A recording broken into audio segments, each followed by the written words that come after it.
I am not suicidal. Okay. Mr. Uche, let me inquire, are there any post-sentencing motions you care to present right now? Yes, Judge. Yes, Ms. Will. The defense would wish to present a motion to reconsider sentence. All right. And file it in standard. All right. It is timely filed. Thank you, Judge. And let me say, I've obviously considered the sentence at great length. And it's timely filed, so it's preserved for purposes of appeal. Motion to reconsider sentence is respectfully denied. And is there another, one second, Randy. Anything else? Just a second. Is there going to be a notice of appeal filed? Yes, Judge. We filed a notice of appeal. We're going to be emailing to the clerk right now, to the office. You doing it in standard? And are you going to be handling the appeal? Judge, as of now, yes. Well, you have to commit to handling the appeal for the appellate court. All right, so we have the breaking news here. The Jussie Smollett definitely, you did hear towards the end that he said he's not suicidal and that he did not do this. He's going to be, the judge said 30 months probation. He had to report by phone, and he had to pay restitution of $120,000 and a fine of $25,000. And the judge offered and said, hey, you're going to have to serve an amount of 150 days in the Cook County Jail starting today. The judge, and I want to say this 100% and just be real with you all, what messed Jussie Smollett up, because he lied and that the police had to spend countless hours of jail time.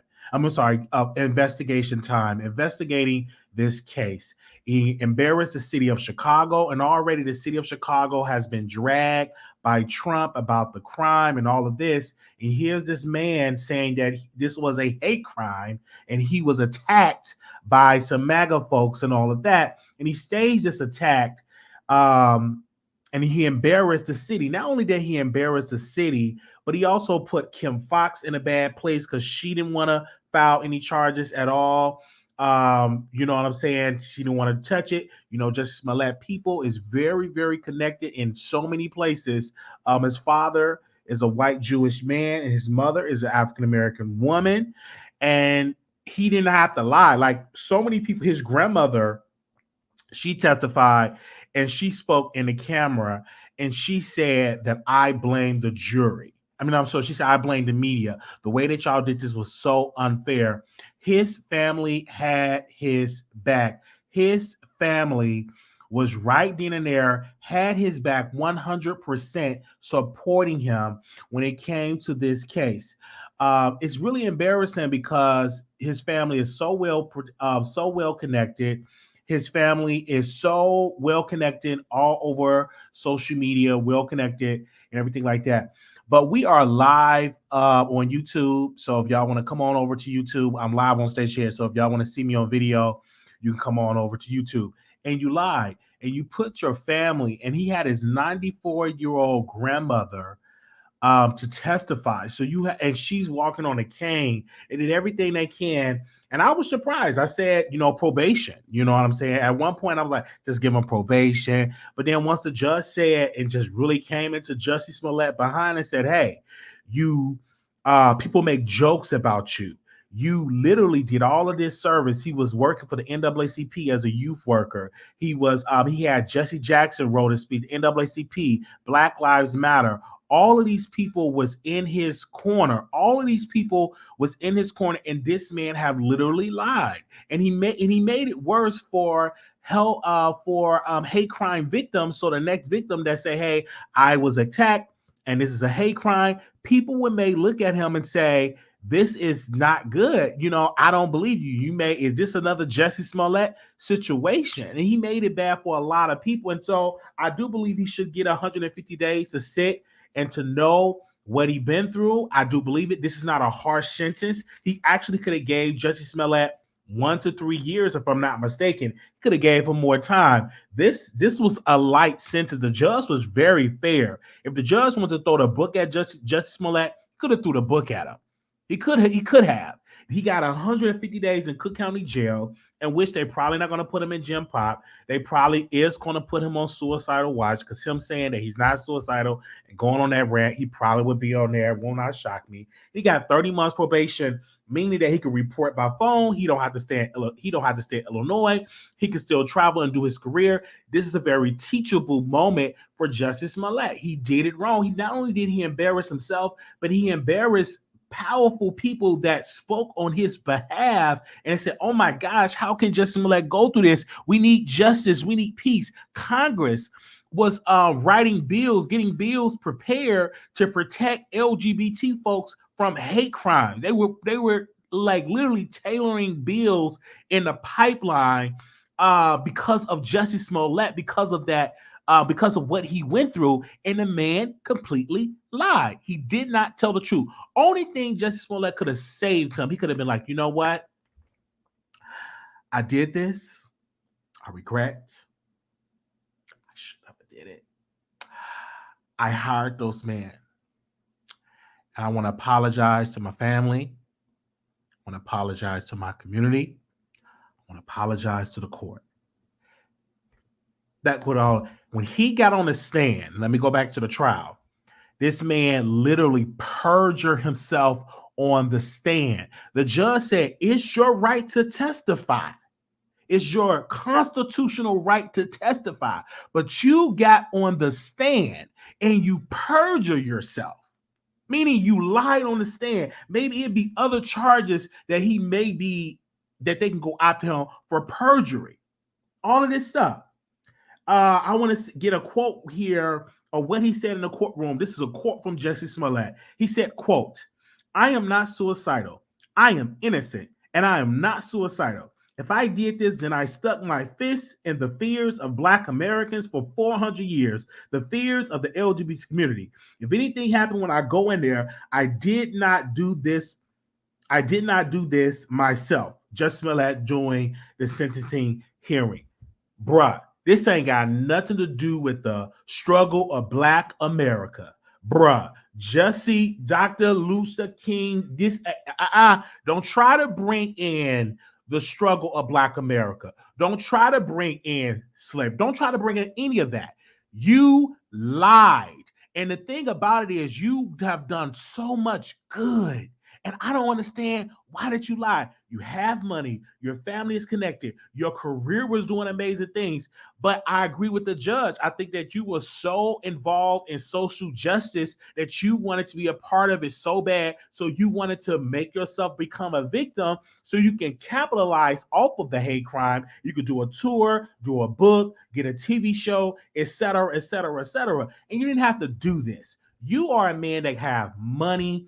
Your family is very well connected. It's embarrassed your entire family. Your family have worked decades to build relationships, decades to build these relationships, and you literally destroyed that just like that. All of these people stealed NAACP. You rarely get this.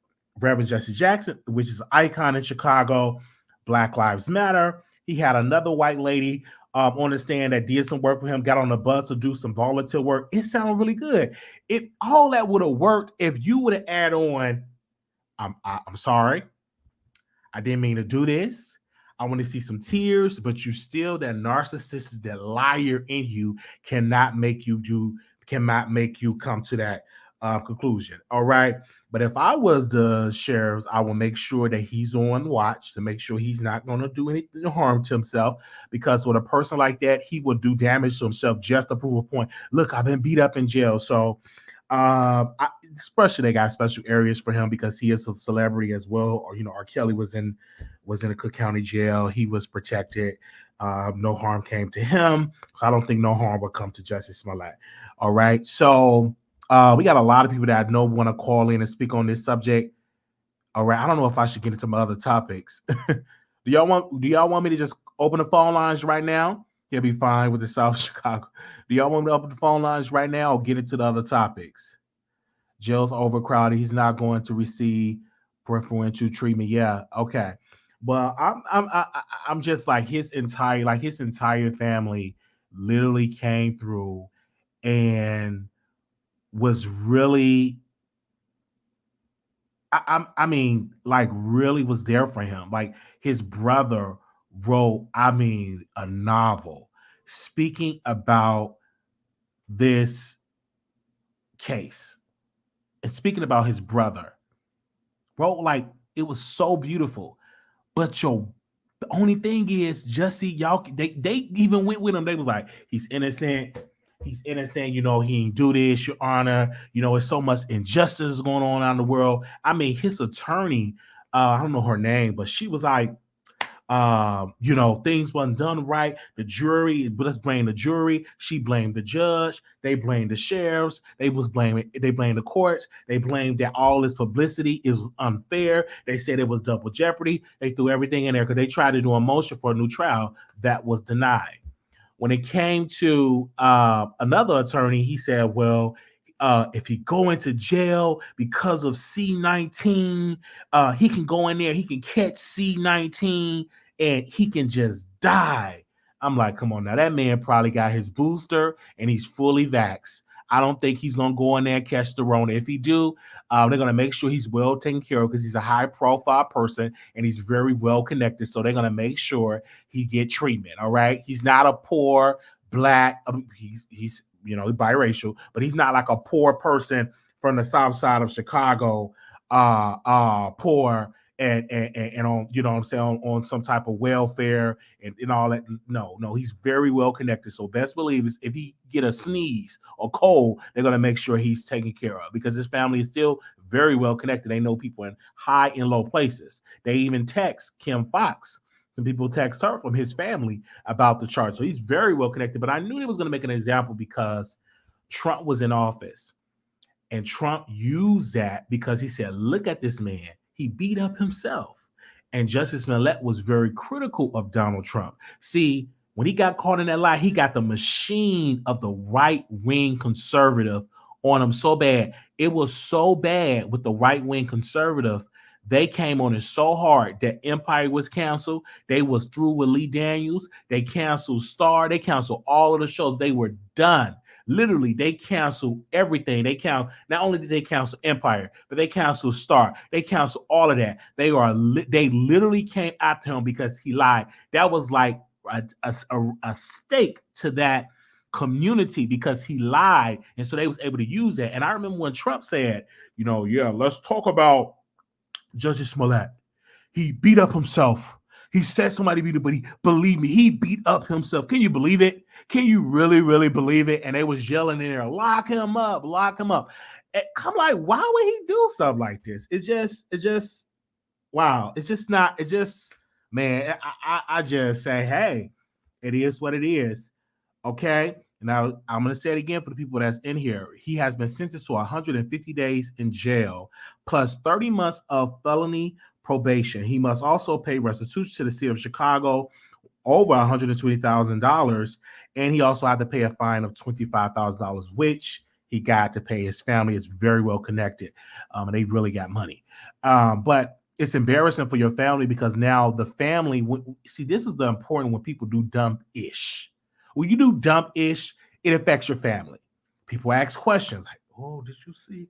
You know, that's Jussie Smollett mama. You know, that's the one that lied and said that's the one that beat up. That's embarrassing because you embarrass the Smollett name. And his sister, still working in Hollywood, is going to have to deal with her brother, what her brother went through. Now, I didn't see the sister. Did the sister, you know what I'm like? Oh, did you see? Yeah, that's the sister. You know, her brother was out there talking about he beat up himself, and then he gonna yell in the courtroom talking about I didn't do this. You know, they're gonna make a whole joke.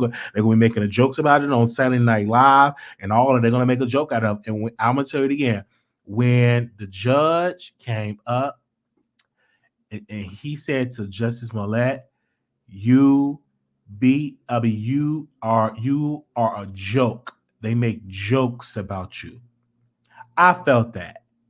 You are a joke. And they make jokes. They got memes of Jussie Smollett. You know, when people say something, I'm like, oh, he about to smell at us. I know he about to meaning that you lying. So I just feel bad. I just feel sorry for the family. I really do.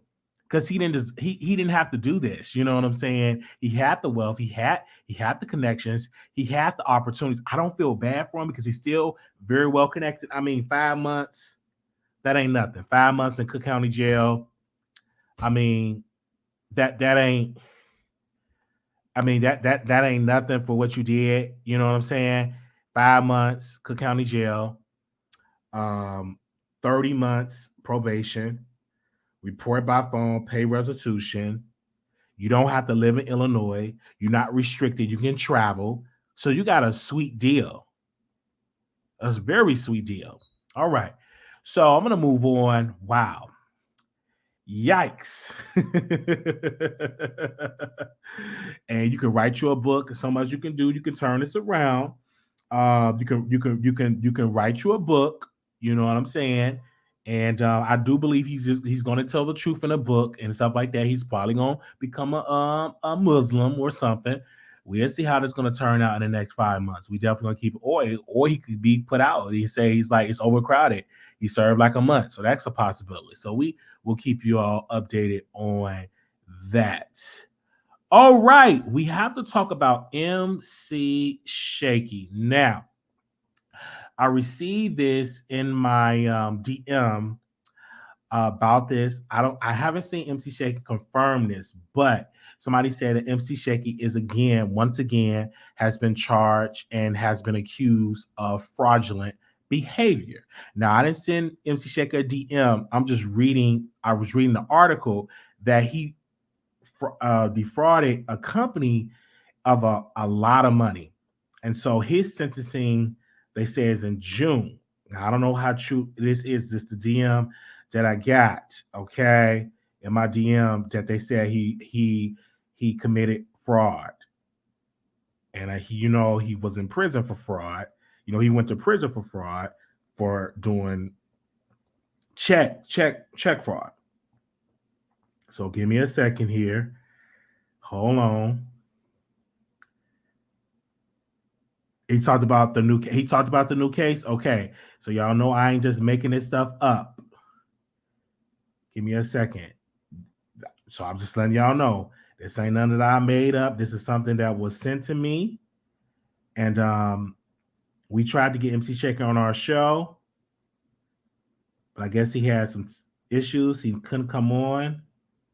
I was trying to find the article, but I cannot find that article. It was in my DM. So if anybody got that article that could read the charges, send it to me really quickly. Let me see what I do with it. Is this it? Let me see. Because he talked about it. Y'all know he is a YouTuber and he's also live on social media. He's on Twitter. Okay, here we go. Okay, so they said out of prison for fraud, man was being helped on his feet by a company, then stole $200,000 from it. They said that he stole $213,000 for a bank account of a company that has been employing him through a work entry program for people with past criminal convictions, the federal prosecutor said. Rodney faces up to 30 years in federal prison, up to $1 million fine after pleading guilty to one count of bank fraud before a U.S. District Judge Greg in New Orleans on Tuesday. The company with prosecutors not named, but is based in New Orleans, provided, I'm going to say MC Shakie, a salary, incentive payments for remaining employed, and rental assistance, the prosecutors in the U.S. Attorney's Office in New Orleans said.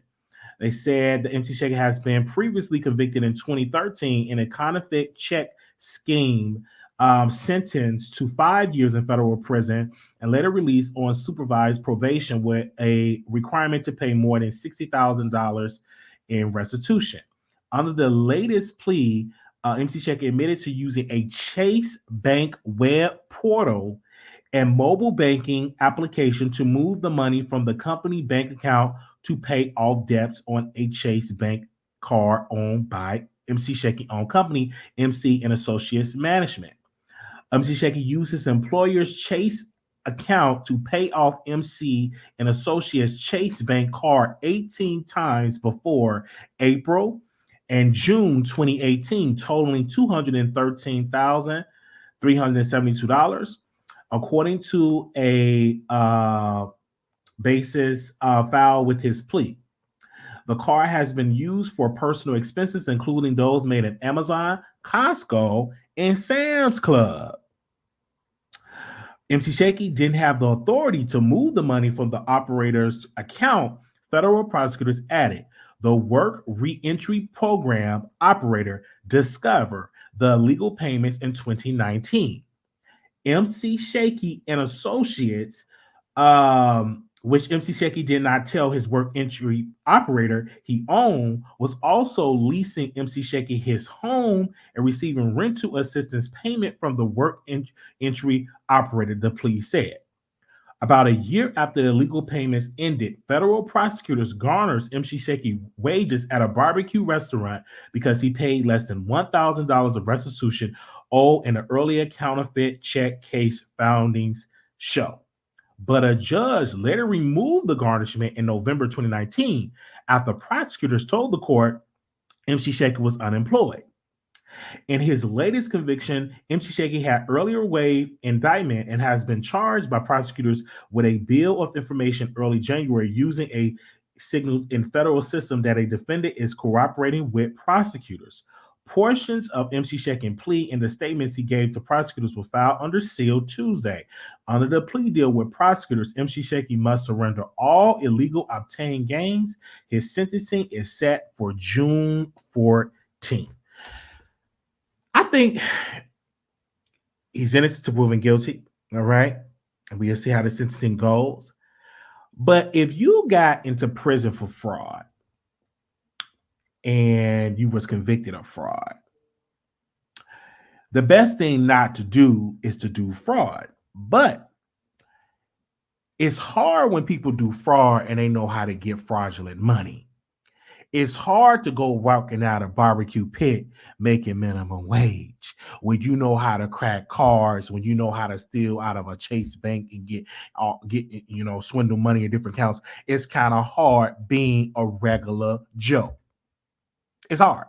So I can say, if you've been convicted one time, go ahead on and get your life together. Don't do it again. It's difficult. A lot of people, they fall right back into. I had a buddy, and he was in Atlanta. He did so much credit card fraud. He would they will call. He was a waiter, and he would write down the credit cards numbers. And he said, I would not take regular credit card people. I would take people that got business accounts or they got catering with different companies, and he would write down that person's credit card information. He would write down that company's credit card information, and he would use that credit card for trips, for clothes, for tickets, all type of stuff. And he served federal time, and he and everything like that. So I've known people that have done some fraudulent behavior, and they make good money doing it. But you have to understand, once you get caught up, the feds will it'll get an alert, and they will let you spend all this money, and then they will come after you. Once you deep in the hole, they will come after you. They're not gonna come after you. You're doing $100 or $200 or $300. They come after you when you $100,000, $200,000, because clearly he did this back in. It was an alert back in 2019 or something like that. So obviously they were just watching him just do all this behavior. And so you have to be very cautious on how this stuff goes, because people will when you're black, you're going to be called. President Biden, he announced that he's coming after people with this PPP loan. Now you're going to see some people, you're going to be seeing some YouTubers. Yes. Mm-hmm. You're going to see some YouTubers that's going to get arrested and going to get charged, because some of these YouTubers, I'm not going to say no names, got fraudulent PPP loans. They didn't even qualify for it.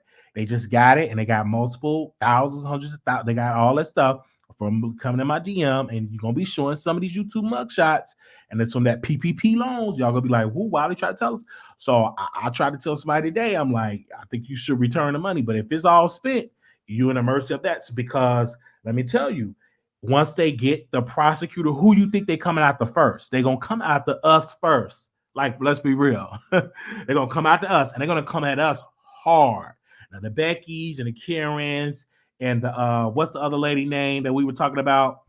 We just talked about her on Netflix. You know what I'm saying? They'll give them a little slip on the wrist and stuff like that. But us, the black folks, they're gonna give you hard times. You know what I'm saying? I'm just saying.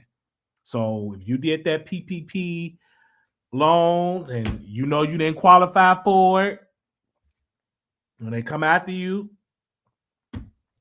we gonna talk about it because we gonna get our click and our view because I didn't do it.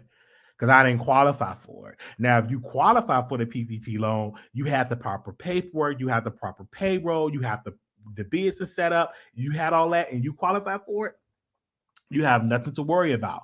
But when you out here doing fraudulent behavior, because let's be clear, it's a prosecutor in Baltimore City. It's her money that she wanted to get to qualify for off a pension or something. I don't know all the details, but they trying to get her because she posted a lie and said that she had hardship, and they're trying to get her in federal charges. It was something that she did, and I think she said she had hardships, and then they found out that she didn't have any hardships, and now they are charging her with it's like the feds are investigating her, and she's actually a prosecutor out in Baltimore City. So if they can do that to her, an officer of the court, and come after her, what do you think they're gonna do to regular folks? So for MT Shakie, if he is going through all of this, you've been in prison, it's kind of hard when you're trying to get a regular job. I had people in my family, they would go to prison for drugs, for selling drugs. They would come out, they would work a regular job, and they would sell some more drugs. And I was like, my man, why you just can't just get a regular job and just stay with a regular job? And had a family member, he showed me something. He said, why would I get a regular job and I make all of this money? He just put the money all in my face. Like, he's just proud, like it was a lot of money. So why would I get a regular job and I get all of this? And I never seen that much money in my life. I'm like, oh my gosh, I never seen that much money in my entire life. I'm like, oh my gosh. And of course, he's back in prison because he got caught up and back in prison again. But it's kind of hard for regular folks to get, to stay on the straight and narrow path. And when you can go out there and sell some bricks or sell some heavyweight and make hundreds of thousands of dollars, you can make buku money and stuff like that. I'm content of what I do here. I'm not trying to do any illegal stuff and all of that, because they're going to come after you, because they're going to watch you, they're going to set you up. You got your friends going to be with the feds and watching you. They're going to be working with the feds as a witness or working with the police and state police and all that. You might going to get caught up, you know what I'm saying, because they know how it goes. They're going to watch you. So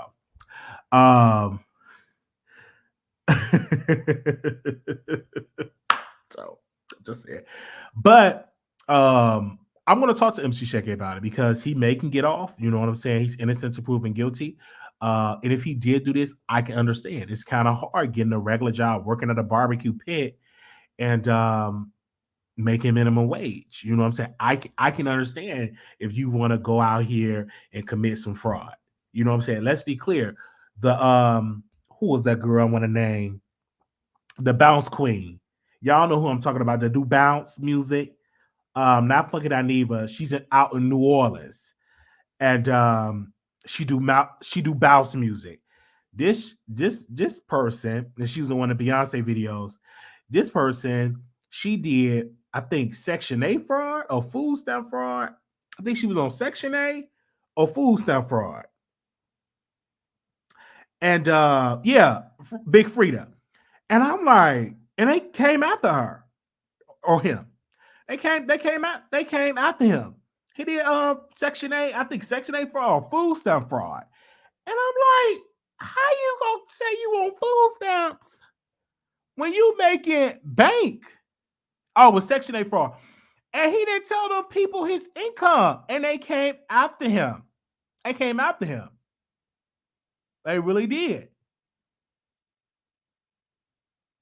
So he could have served some serious time, but of course, he had good lawyers and stuff like that. But yeah, he did the Section 8 fraud. So you got to be careful. And I used to watch him. It was some show, Big Freedom. This one, his mom was alive. And I used to watch this reality show. And I think he had bought his mom like a car or something. And he was going on his tour. I forgot what the channel it was on. But I remember I was watching it. And I'm like, okay. So, but to MC Shakie, he has been charged, according to this article, for some fraudulent behavior. They're accusing MC Shakie of stealing and defrauding a bank over $100,000 some odd dollars. So we definitely going to keep y'all updated on there, and we're going to keep y'all updated on there. And once we get some more information about this, we definitely will bring it to you because he's innocent, and to prove it guilty, you know what I'm saying? He could be innocent. It could be, that's all that it takes. Okay, yes. Okay, that was back in 2016. Big Freddie gets probation and $35,000 for the Section 8 fraud, for Section 8 theft. Yeah, I remember that. All right, let's move on. Okay, what else I'm going to talk about here? Okay, now Nick Cannon. Baby, his show get canceled. Now, I've been reading the blogs. Now, B. Scott say, I got an exclusive. I got a source. They said the staff of the Nick Cannon show did not know the show was getting canceled. They said in advance. They didn't find out the show was getting canceled until it was actually put on the internet. This is the same company that produced the Wendy Williams show. And they're saying that it will not do shows. It will not tape for the rest of the season. It's going to abruptly end. Now, Nick Cannon went on the show, and he said, it's not ending today. We got more shows to do. So I guess they're doing more shows because they said it was so low. It was low in ratings, 400,000 viewers, very, very low in ratings. And you get people that make that on YouTube and plus some. But the thing about Nick Cannon, when you work with these other organizations, when you do not have creative input, when you are allowing other entities to tell you how to do your show, in order for the reason why the Oprah show was so successful, and she was only one of the ones to really have power, she had a deal where she said, hey, I'm going to record the show and I'm going to pay y'all, pay the network, and then whatever I get from paying the network for hosting whatever I get, I'm going to produce my own show. I'm going to be my own boss. So the deal that she made be my own boss, and she had creative control on what she wanted to do on her show. When Nick Cannon show, I can tell he did not have any creative control. He was saying that, hey, I am looking like a baby Steve Harvey. I'm looking like they put me on the turtleneck, look like a baby Steve Harvey. Look how I'm dressing. You like about that. You need creative control. And that is something that Steve Harvey wanted to have creative control. He actually wanted to be in control of his show, and they gave him the boot because he wanted the Oprah Winfrey deal. When Oprah Winfrey had power on her show, she owned her show. It wasn't no other production company. It was Harpo Productions. It was her production company that did it. It was a good friend that told her, you produce and own your own stuff. He told her that back in the 80s. She took that and she ran with it. And that's why Oprah Winfrey was able to own and operate her own show under her own production company, Harpo Studios.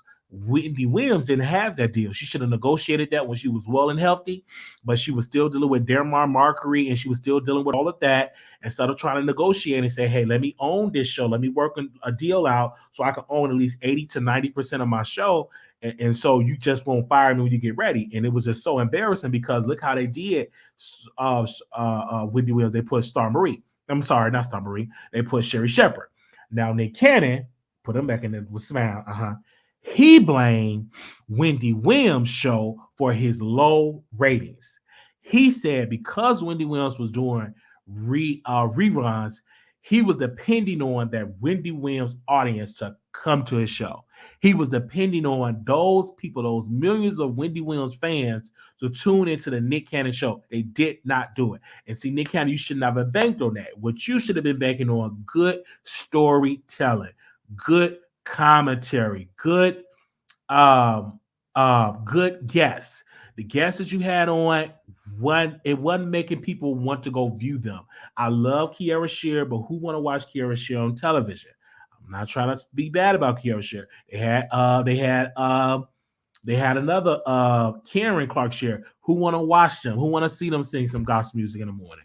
And you try to do celebrity gospel, then you try to mix in gospel. No, you should have had a person on the show like Minister Farrakhan or people with some drama like Nicki Minaj, and so you could have built on that and asked her some juicy questions. Just be messy. Like, how do you feel about your husband, being accused of it, and your brother? Give her some, just get her off guard, and make her just argue with you and make it go viral. But again, you want to play it safe. You listening to these people around you because they've been in television a long time. They trying to play it all safe for you, trying to make you into be the new Steve Harvey, and it just didn't work. And then try to mix in trying to be Wendy Williams, and then you try to be the next Bobby Jones gospel because you would bring gospel acts. It wasn't fitting at all. Then you would get black men. The show was just doing too many ideas, and it just didn't work. Then you would get black men together, and y'all would talk about black men, and you would say, Nick Cannon, that you are such a germaphobe that you would put on 2 condoms. I'm like, this man's show need to be canceled because he got amnesia. He said he's such a germaphobe that when he put on 2 of them, and it's evidence by how many children you got that you ain't putting on no 2 condoms. You ain't even putting on 1. You just ski and getting babies. So I said, I know his show needs to be canceled because he ain't making no sense here. It ain't making no sense. Then he used his son. He knew the ratings were low. His son died and it wasn't recent death. And he picked, my son. My son died. He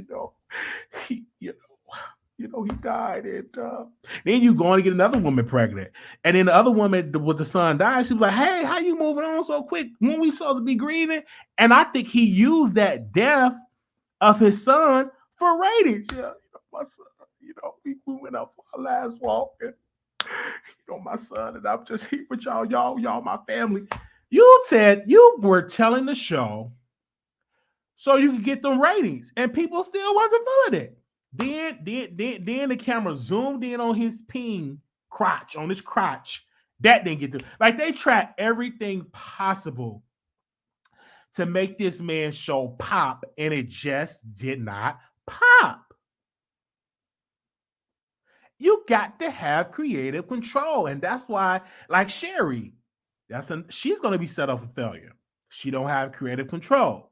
They're going to try to make her to be like the Wendy Williams, use shoe cam, do celebrity gossip, do all of the dorky comedy. Her show is going to be very low. I don't see her show. I don't see it making it at all. And especially when Wendy Williams come out and drag her from Phil, get on that pot. I don't. Maybe Sherry would make it because she'll be beefing with Wendy Williams. Wendy Williams going to get well and drag her. I hope she get well and drag her. She's going to be on that podcast on her oxygen tank with her swollen ankles, and she gonna try to drag Sherry Shepherd and go on interviews because she gonna be bitter. So that can work in Sherry Shepherd.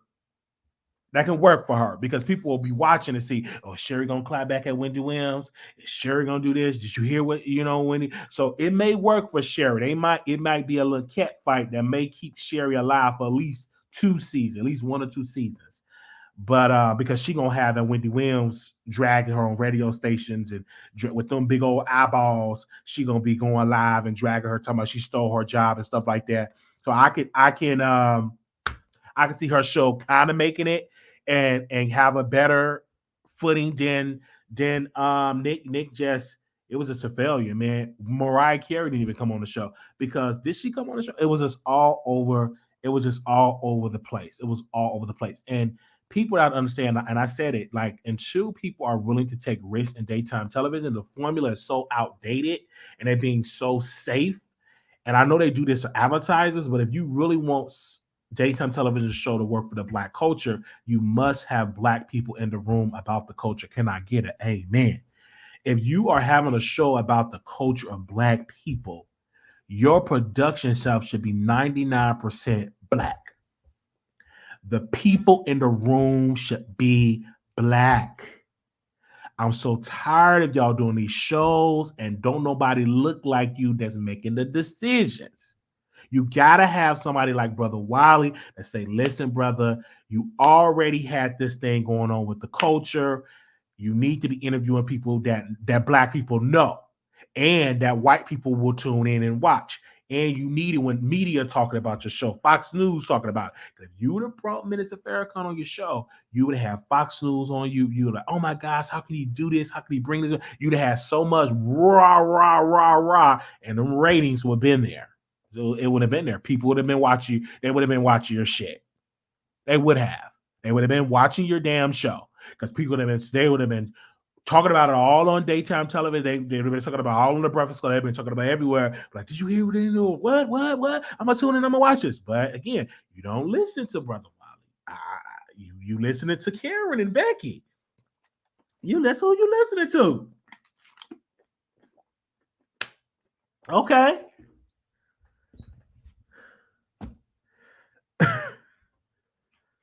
I'm just saying. That's who you listen to. You gotta have some people in there and to help, you know what I'm saying, help your show. And I'm just trying to tell you, in daytime television show and stuff like that. But I'm just saying, okay. We're gonna open up the phone lines, but give me a second here. The lawyer is being investigated that was representing Trey Songz and representing Chris Brown accusers, but she withdrew. The lawyer that went on Tasha K's show, she's being investigated right now because according to I think it was on Complex, it was on one of these outlets, and they said that she wanted to pay a witness $100,000 to say that Trey Songz violated her. He wanted. So I don't know how true it is. I read it for myself, and Roland Martin, he retweeted it on his Twitter. So I was reading it, and I said, "Whoa!" I'm like, "Okay." I'm like, that lawyer. I just something didn't make me feel right with that attorney. When I see an attorney, go live on a gossip blog like Tasha K, I'm like, what is your motive? Because I rarely see attorneys going live on a gossip blog and talking about your clients and you're defending them so much, and then not even a good month or two have passed where you have to withdraw from one of the cases with Chris Brown because you didn't know that lady was texting Chris Brown, was texting Chris Brown, leaving him voice notes. So you were so embarrassed this woman just is not a victim, and you have to withdraw from the case because now the lady was so obsessed over Chris Brown and continued to text Chris Brown, and now you got to withdraw because how can you say that she's such a victim when she said you the best I ever had, I miss you, and et cetera, all the other tweets all the texts that she was sending. All right, I'm just saying. So we're gonna see how this Trey Songz case is gonna go. We're gonna see how this is gonna play out, and we definitely gonna bring y'all up to that, definitely. But we're gonna open up the phone lines because we are live, and I want to give a special shout out to Tasha K. It is her birthday. She is turning, I believe, I don't want to say her age. I'm not gonna say her age unless she say it, but she's turning another year. And we want to wish her a happy birthday. I want to say shout out to Tasha K, an amazing teacher, an amazing sister. I mean, what she have done for the culture is just amazing. She have definitely helped our show and give us good advice. And she's always calling and checking up on how I'm doing. And I'm always checking to see how she's doing. Just an amazing woman. And I have to give her credit for all the stuff that she have been doing on social media.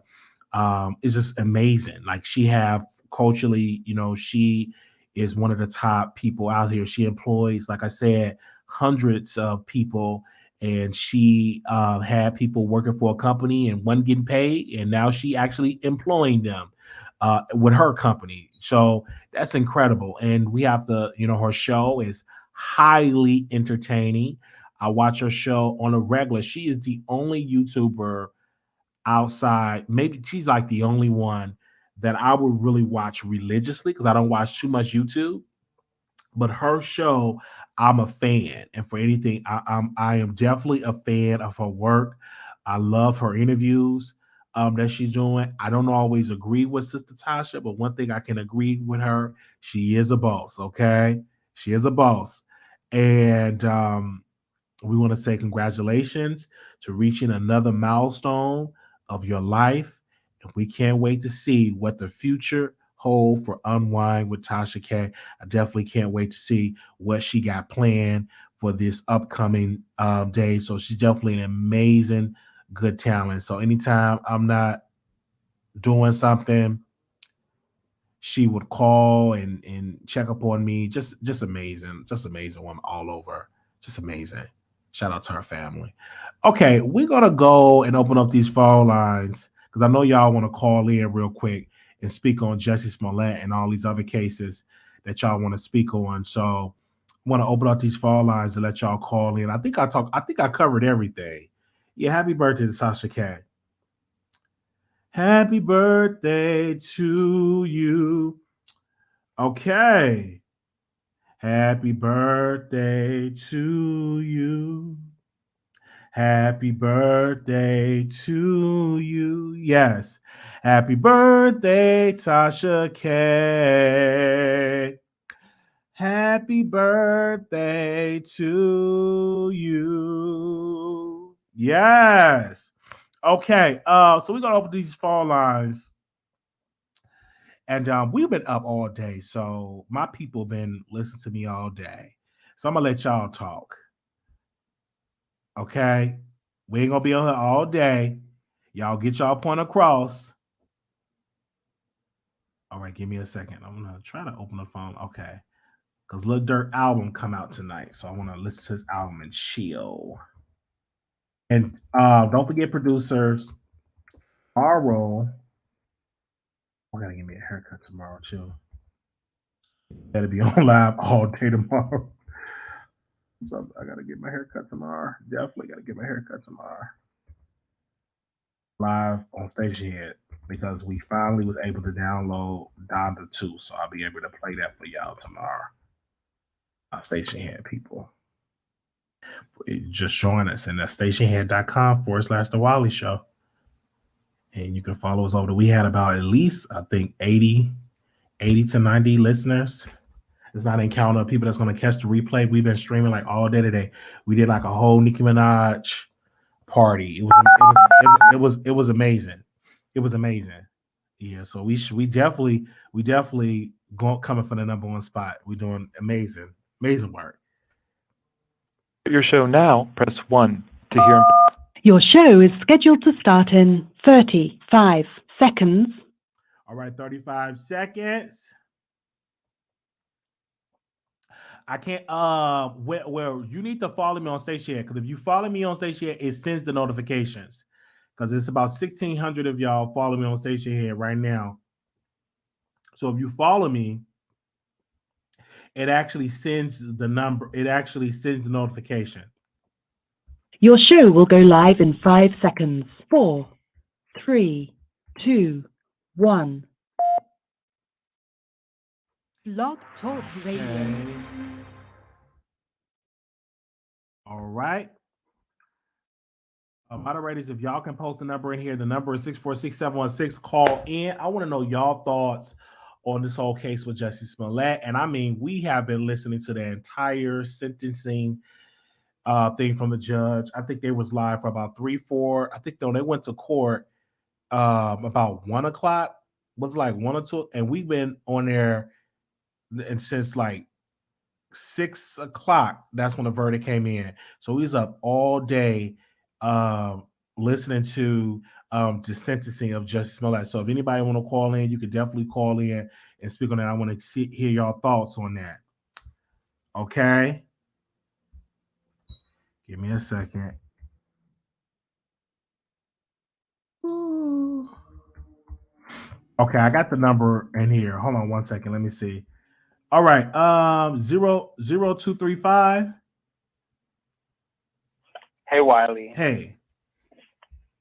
Oh my God, smoking. Oh, I'm sorry. Listen. I really think that Lee Daniel was behind the whole thing. If I'm being totally honest, because if you look at the timeline, Empire's ratings were declining. So I really think that he was trying to get some drama to fuel the ratings and stuff like that. So he definitely had a part in it. You think so? Well. For me, I don't necessarily believe that it was Lee Daniels. I believe that was all just for that. I think that he embarrassed Lee Daniels because when he put this lie out there, Lee Daniels came out and said, "Oh my God, this happened to my friend." Everybody came out and rallied behind that. The blowback for Lee Daniels was embarrassing because they took both shows. They took Star, I think that was the name of the show, and they ended Empire. They ended both shows. And I was shocked that they ended Star, and I'm like, oh my gosh, why did they do it? I don't believe Lee Daniels have to do it. It had to be, and there was strictly no evidence at all. All of the evidence pointed to Jussie Smollett. I believe Jussie Smollett did that to boost his ego, to boost him to say, oh my gosh, this show is ended, so let me stage an attack and let me become this poster child for hate crimes. That's what I believe Jussie Smollett did it. I mean, I definitely see your point.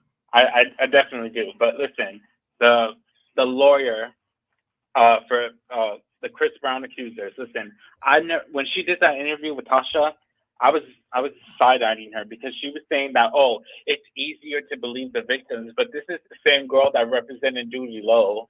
So I knew that there was something off about her. Like, the way that she was just so ego-driven and she was just so confident. Like, I don't understand what was the point of that interview because the trial wasn't even done yet, from my understanding, right? Well, for Duty Low's situation was a little bit different. She kind of like represented him with restraining order, in which the restraining order was granted and stuff like that. So I am on Duty Low's side because when the lie detector test came out, and even when the Miss Bay, when she came out and she said, "Hey, he didn't do this. My son lied." I'm like, "What's going on?" And then the lie, it was like it was a mess. Like this lady literally just threw out everything that she said about her son. And then also we seen the documents with the state's attorney and what they said they didn't find no evidence, right? And they questioned the son.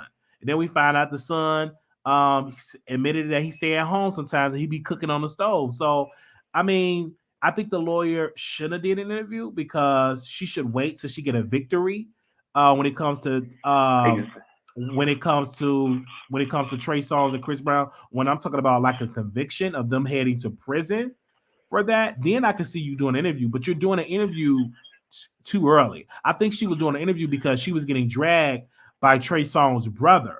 Trey Songz's brother dragged her, and some of the scene was like dragging her for filth, and that she was allegedly being investigated. So I think she just tried to clean up her image publicly by going on a public platform like Tasha Cat. Right. She was definitely trying to change the public opinion, and that was the only reason why she went on there. And my thing is that you are so certain that he was guilty, and now you're all like backtracking. Now you're trying to get away from the case. Like, I think it's just embarrassing. Like, I don't think that she should be representing anyone anymore, especially how like her ego is very like showing, and I think that's going to be her downfall. I agree. I agree, and she got to really, really work on that. But I thank you so very much for calling in. You're right about that. Thank you, brother. Thank you. All right, thank you. I agree. Yeah, she got to work her ego, definitely. 1166. Hey, Wiley, can you hear me? I can hear you. Yes, I can hear you loud and clear. Okay. Hey, this is my first time calling in. I'm calling in from the Celebrity Teapot page. Okay. So my opinion is that with Jussie Smollett, it's not about black or white. Like, this guy lied about being gagged and kidnapped and whatnot. So I think they should throw the book at him. Whatever they can throw at Jussie, you know, his career is already over. But I Right. feel like if it's fines, if it's whatever, like they need to throw the book at Jussie because they need to set an example. You know, it's not about black and white sometimes. Like we want to take the side of like our black brothers and sisters, but sometimes they need to understand like you cannot just lie about certain things. Like I don't even know, His understand what sentence, his, just for the people that hear, he was sentenced 150 days in Cook County Jail, which he's that's not starting enough. today, 30 months of probation, which he had to report by phone. He had to pay restitution of $120,000. And then he also had to pay a fine of $25,000. I mean, I guess that's suitable. I suppose. I mean, he's doing a little bit of time. He's paying some money, and he's basically being embarrassed in public. So I guess that's what I was kind of looking for. I didn't think that he should get off scot-free just because he was a celebrity or whatever. I don't think he got off Um, scot free. He probably would have He got out. didn't. He probably would have got off just with probation if he would have just showed some remorse and apologized. But he didn't do it. Even when he was sentenced, he said, "I'm not suicidal. I just want y'all to know I'm not suicidal."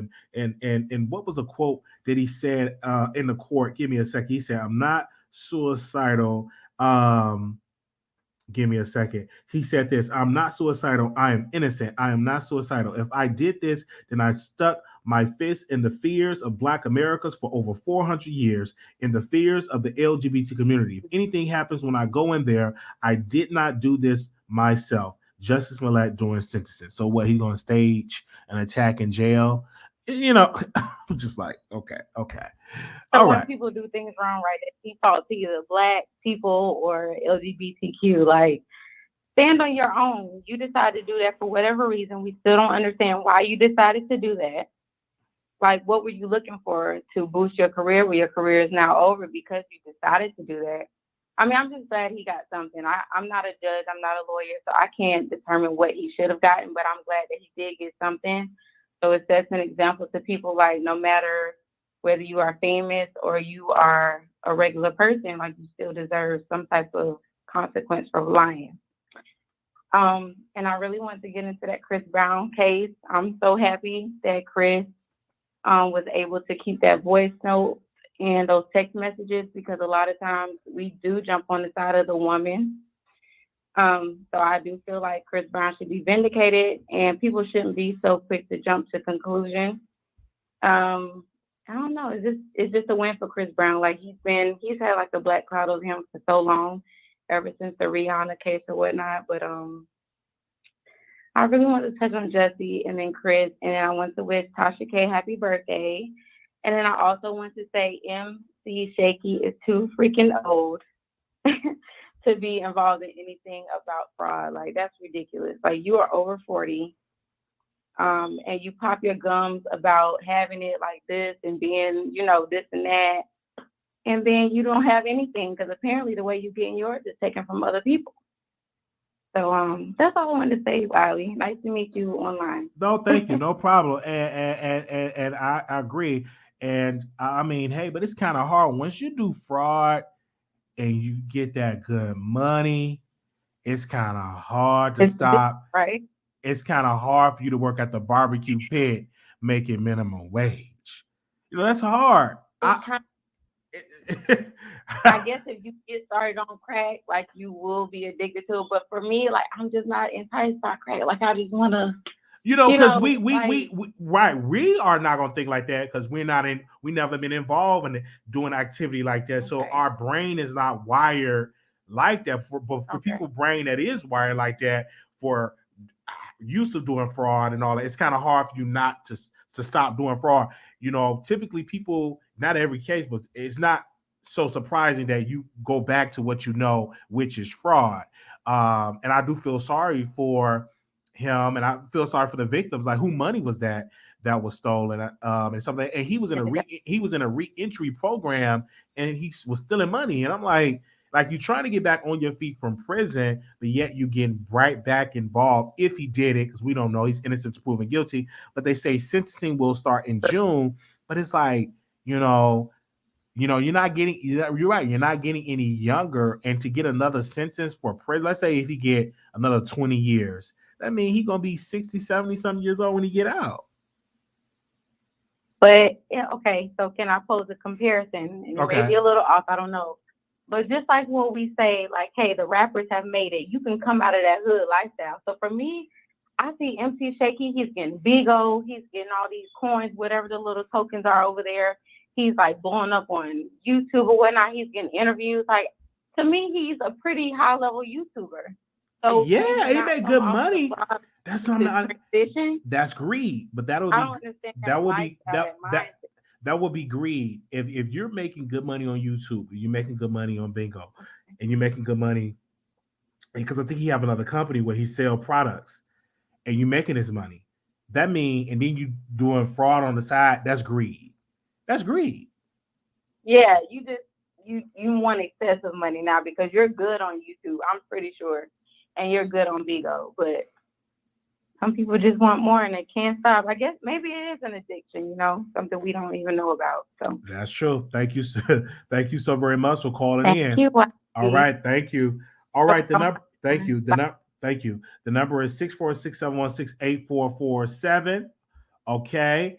2240. Hi, Wiley. Hey. How are you? I'm doing wonderful. How you doing? Great. I just want to say that guy, I think you were talking about Bigo.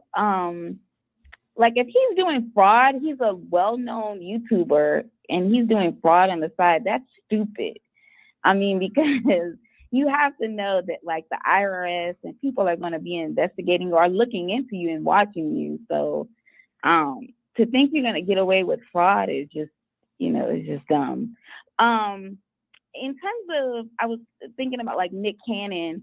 I think that Nick Cannon isn't funny. Like he should have hired, like I've never watched this show, but I don't know. He should have had like co-host or somebody who's funny or somebody who would take it there, you know, sort of like the Breakfast Club or something like that. Because he just, to me, like I think he's a celebrity, like he's a great actor, but he doesn't have like the it factor in order to like, you know, draw the crowd and stuff like that it would have needed to really like make his show popular. Yeah, and then and he should have had more high profile guests. You know what I mean? Like Mariah, he's connected to Mariah. He could have had Nikki. He could have had, I think he had Lil' Kim, but she's not, you know, ratings booster. But he needed people like 50 Cent. He needed people that got the culture, you know, that will tune in and watch. And the show needs to be different, something different for daytime television. You know what I'm saying? Interview somebody that abused their kids and they're heading to prison and try to talk. It's got to be something different. Like, you know, one thing that I like about Oprah's show, she tapped in so many topics. You know what I'm saying? We were talking about side chicks. Oprah was been interviewing side chicks and interview people that was cheating on their husbands and stuff like that. She actually had molesters and was asking them, why do they molest? Like she had some very heavy, you know what I'm saying, topics. And it was something different. Like, oh my God, I got to tune this Oprah because it's going to be something different. Like with Nick Cannon, it was like you're trying to copy Wendy Williams and you can't even do that right because you're not going to be messy. Yeah, exactly. He's not going to ask the right questions that the people want. Like even with Oprah, like she would dig in and ask the questions that like we're thinking or we want to know. And that's what makes it like interesting. Facts. You know, I think he's too much of a celebrity. So like even if he had like a 50 Cent on, he's not going to really dig into 50 Cent's life because he wants to remain friends with him. So he probably needed somebody else who would, you know, do it for him. I guess so he can still maintain that relationship, but somebody else who's on this show and it's just kind of like they're doing their job. Facts. I agree with you. But he has the celebrity, you know, to kind of, I guess he has the celebrity to, you know, for the name's sake, but then he needs someone else to kind of, I think like a co-host or maybe a couple of co-hosts. Because just like with Wildin' Out, like, you know, Nick Cannon, the name is kind of what, you know, piques people's curiosity, but like it was the people on the show, like DC, Young Fly, and all those other people. That's what they were the ones that made the show funny. It wasn't necessarily Nick Cannon. Facts. That's true. It's the other people around. It's other people around him, and I guess he could have had other. He could have had other creative ways. It would have been nice for him bringing all the women that that he impregnated and got pregnant, all his baby mamas, and bring them on the show. Yeah, that would have been And nice. interview all his baby mamas. Something different, something to make people tune in, watch something different, because he was trying to be like Wendy Williams, and he ain't gonna be messy like Wendy Williams. When he was trying to do What's Poppin', it was cheesy. Yeah. Then you get in some gossiping, then you're gonna interview a gospel singer, and then you want to cry and get in praise and worship. Like, I'm not. The show was all over the place. He was trying to do a therapy show with black men, and then he tried to do a praise and worship service. He interviewed some gospel. They're gonna get up there singing, him crying, and then he get into some messy topics in the beginning of the show. It was just all over the place. The show had no clear direction. It did not. Yeah. I think he was just trying to find his footing. Like, he was trying to figure out like what was going to really capture an audience, or like find his way. But I just think like he's too much of a celebrity he's not in touch with the people. So he needs someone there to kind of help him, to bring about that connection. Yes, I agree. But I wanted to say, like, before my time was up, I wanted to talk about Jussie Smollett. Like, I personally think that Jussie is wrong. However, I think that he should not go to jail. I mean, think about all those women and white women who have lied on black men, and they spend years and years in prison only to find out it wasn't true. And they just release these men and they pay them. So I just think that, like, they really were trying to make an example out of him. I do think he was wrong. He shouldn't have lied. Maybe some, volunteer service or something like that. But like jail time, I just think that was a bit extreme. I mean, 5 months. I think the judge, it was an example, but he perjured himself on the stand, which may could be another charge that prosecutor can go after him for that. Yeah. And he didn't apologize. He wasn't remorseful. He kept saying he didn't do it. He kept blaming everybody else. You know what I'm saying? If he would have came in there crying, apologized to the court, felt to the mercy of the court, I do believe they would not have gave him 5 months. And what messed him up, really, the judge, really, he didn't like, and when Jussie Smollett went on that stand and lied. He should have never testified. That was a big risk that blew up in the state that did not work.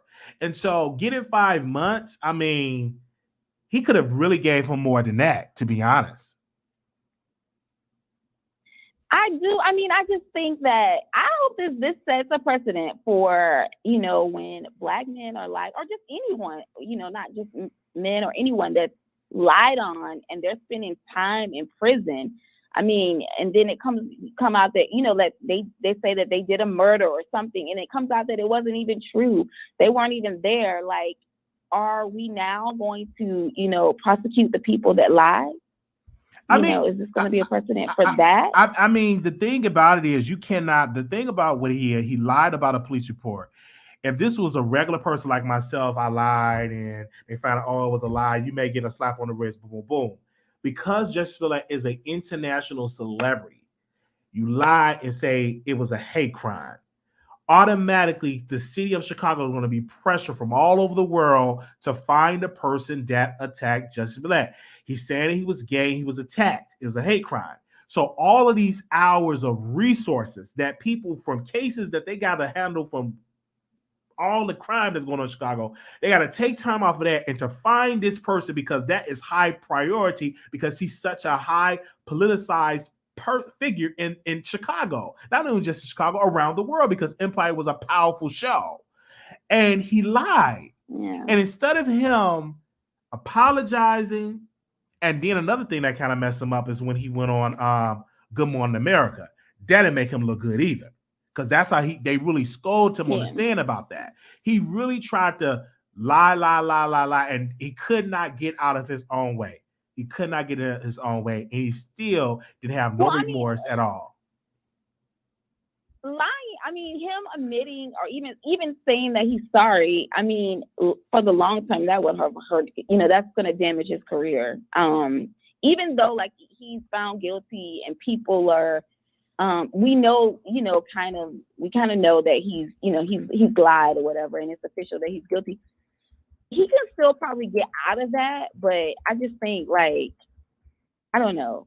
I just feel like, yes, he should do something, but I don't know if it should have been like jail. I do think that, even though he's a celebrity, and I get what you're saying, but I just think that in that case, you know, from now on, when people lie, celebrity or not, if they lie on someone, they should get jail time.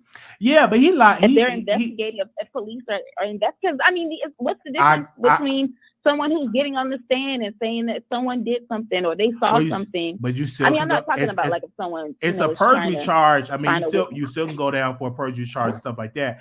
But the thing about it is, it's against the law. It's not like a heavy charge to falsify a police report. Like you lied, put the news. It was just too much. And then you tried to target like Trump. You tried to target the Trump base. So you have all that pressure. You know, that judge could have. He had an easy judge. If this was a right wing mega supporting judge, he would have served a couple of years in jail plus probation. So he got off pretty damn easy. If he was in Texas, and if it was a Texas judge that loved him some Donald J. Trump, he could have got more. It would have been a little bit worse than what he had. His bail could have been revoked, and he had to sit in there until the trial and everything is over. So he got off pretty damn easy. Yeah, I hear you. That's how I look at it. That's how I look at it. He did. He got off pretty. He embarrassed his family. He have so many. This ain't no regular person we talk about. We talk about somebody that got connection with NAACP. How many times the NAACP gonna write a letter on your behalf? He had a letter from Reverend Jussie Jackson, Black Lives Matter. He had so many letters that they couldn't even read them all. He had all these connections. And all we was expecting Jussie Smollett to do was tell us the truth of why you lied and give us some tears. He didn't give us that. Only time you seen him teared up when his grandmother on a cane, 92 years old, have to come from where she at, fly to Chicago. It's cold out there. She probably got arthritis, so she's got a cane. And she got to sit here and call out the media because she believed her grandson so much that he's innocent. She got her calling out the media, and then she was like, if you lock him up, then lock me up too. I'm like, you had your family, they was ride or die. Like his family, they rolled for him. They really did. But I mean, yes, Jussie is a celebrity or high profile celebrity or whatever. But think about like the high profile cases where that we're watching and, like they're, investigating and they're searching and, I mean, like they're bringing out everything to like convict these people, only to years from now find out that it was all a lie. The person made it up. I think it was a football player. The girl had lied and said that the boy raped her and all this other stuff, and it wasn't true. And I mean, like he had spent like years in prison, and then it came out like, that it wasn't true, and the state had paid the mom money and everything. Yeah, he never came out and said it's true, but after being investigated, it wasn't. It wasn't true. He's still a citizen. Yeah, the law is the law, regardless if you're a celebrity or not. You talking about Brian Banks, and I agree. That woman that lied on Brian Banks and all that should get some jail time, most definitely, because somebody went to jail because of this. The thing, I think it was multiple reasons why Jussie Smollett did what he did. The reason why he got jail time is because he embarrassed the city of Chicago. He then tried to attack the city of Chicago in an interview. He tried to go in defensive mode instead of him just apologizing. And because of the pressure of the GOP, of the Republicans, they said you got to make an example out of him. He and they had no other choice, and he just got jail time 5 months. 5 months, and he may not even serve all of that. Let's be, if it's overcrowded, they may let him go early. You know what I'm saying? Mm-hmm. And his probation is easy. He only got 30 months probation. He can report by phone, and he can travel around the country. And he's not restricted, so he still got a sweet deal, and he got restitution, in which he have to pay back restitution, which he do have the money to pay that back. You know what I'm saying? So again, I hope he don't. I just hope that he learned his lesson. That's all I can say. Don't lie. Don't. Well, he better not do nothing like this again. That's crazy. You know what I'm saying? And then also damaging your career. And then you also have to understand your sisters in the business. Mm. You know what I'm saying? How would you feel your brother, just you an actress, and you making it into Hollywood, you real on squeaky clean record, and then your brother just lied. So, oh, they did this, they put a noose on, and it was all a lie. You know, you're going to deal with some of the embarrassment as well. So I can just imagine what his family is going through right now. Do you think that he'll be able to come back from this, like career-wise? I think if he write a book, absolutely. Absolutely. He can come back from this. He could write a book, a tell-all book, and get a six-figure deal, in which he may even get that.